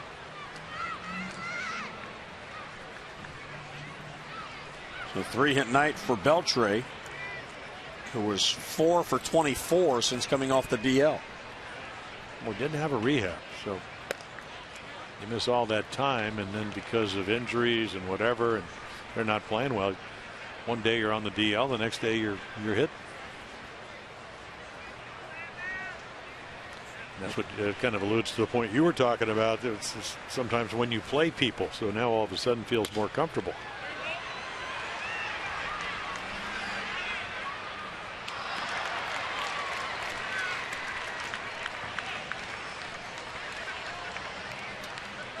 Well, there are some nights where it just all comes together. We've seen that so many times for the Orioles in the month of June with offensive rallies, coming back from deficits. Texas, they're 5th in the league in home runs, and they have 4 tonight, so now they have 81 home runs on the year. Well, the other thing, if they win tonight, they will be 12-6 against the American League East. So, like I said, they'll be over 500 if they win tonight, 39-38. They'll even their June record at 13-13. And he got him. Foul tip held by Caleb. So Moreland down on strikes. Real good pitch by Bryan, and 2 men down. Yeah, he didn't want to give up any runs. Very much like the pitch he threw Michael Brantley yesterday that he waved at. Down and away, right on the corner, right where Caleb Joseph is sitting. Well, you get 2 strikes and you want to throw that low and away pitch, have the catcher slide out, actually center the outside corner right in the middle between the divide and your legs, and just hit it. There's another low strike. Look at Gallo. He just goes, well, they're everything down. I'm tall. Doesn't matter. I'm surprised he didn't come to play with a 9-iron. Another good fastball. Well, Gallo learned. He swung at it. And now you'll just throw him a slider. You'll bury it down and away, just off the corner. Oh, maybe you want to come up and in before you do that. Just right to the glove, out of the zone. And he got him. Well, 3-pitch strikeout at Gallo. Nice job by Mattis after the 1-out double. And Adrian Beltre left stranded at second base. We'll go to the bottom of the 9th. Freeman coming on for Texas.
recap following this game. Orioles down to their last 3 outs.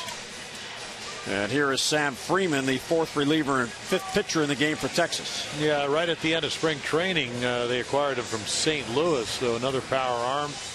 That changeup is the splitter.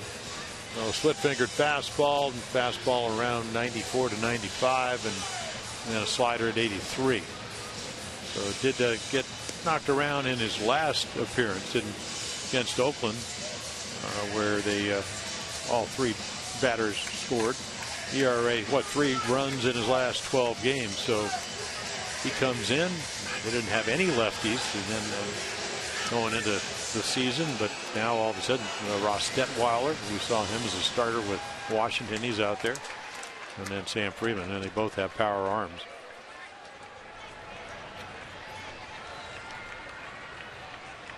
Ryan Flaherty will lead off. He is 0 for 3. 4 for 13 now on the homestand.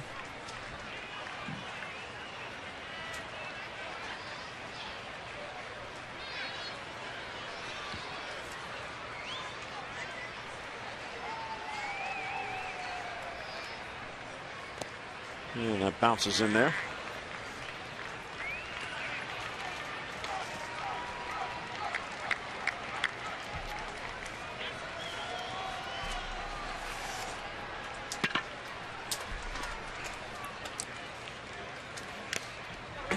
Foul straight back. 1-1 on Ryan. Freeman is a Texan, so he's back in his home state. Born in Houston, went to high school in Carrollton, Texas. And somehow he ended up at the University of Kansas. Yeah, there's a splitter.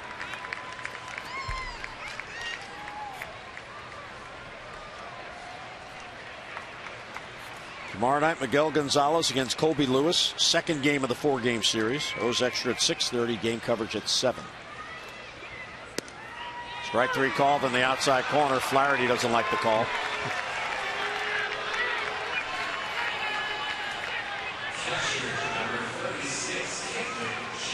Well, it's a slider, and it's that's only a couple. Not only is the low pitch, now the 1, 2, 3 inches off the plate.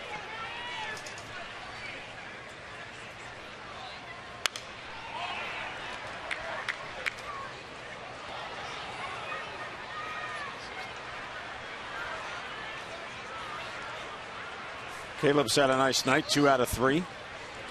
Telling you, hands back, foot down.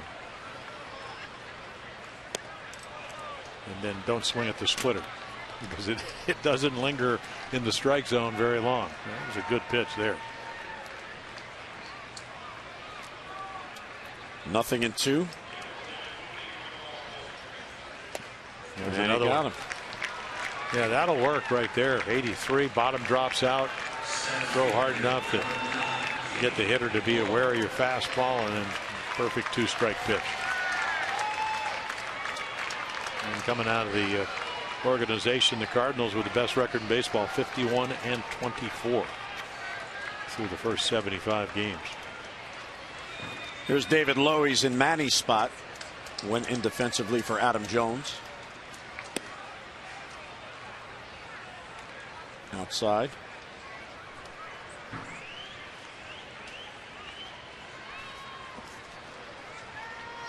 David just 2 for his last 21.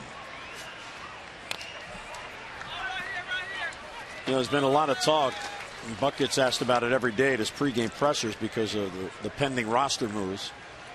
And you look at some of the players. David Lowe, you would think, is somebody that stays around because of his defensive ability. And on a good team, which the Orioles are, having that luxury of a defender that plays all 3 above average. And then, of course, you got Ryan Flaherty, who could play all over the place, and he's the backup shortstop.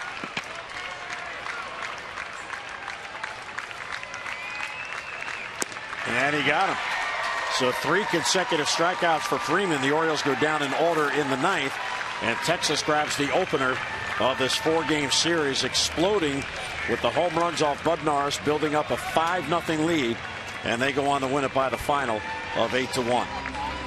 So we hope you can join us tomorrow. More O's action. It is Miguel Gonzalez against Colby Lewis. Coverage on MASN 2 begins at 6:30 with O's Extra presented by Southwest, then game coverage at 7 o'clock. And now for Jim Palmer, our entire hardworking crew, Jim Hunter saying so long from Camden Yards, where the Rangers beat the Orioles to get the opener of the series 8-1. Tonight's telecast, a MASN presentation. O's Extra, time of day, presented by PNC, comes your way right now. Have a great night, everybody. We'll see you tomorrow.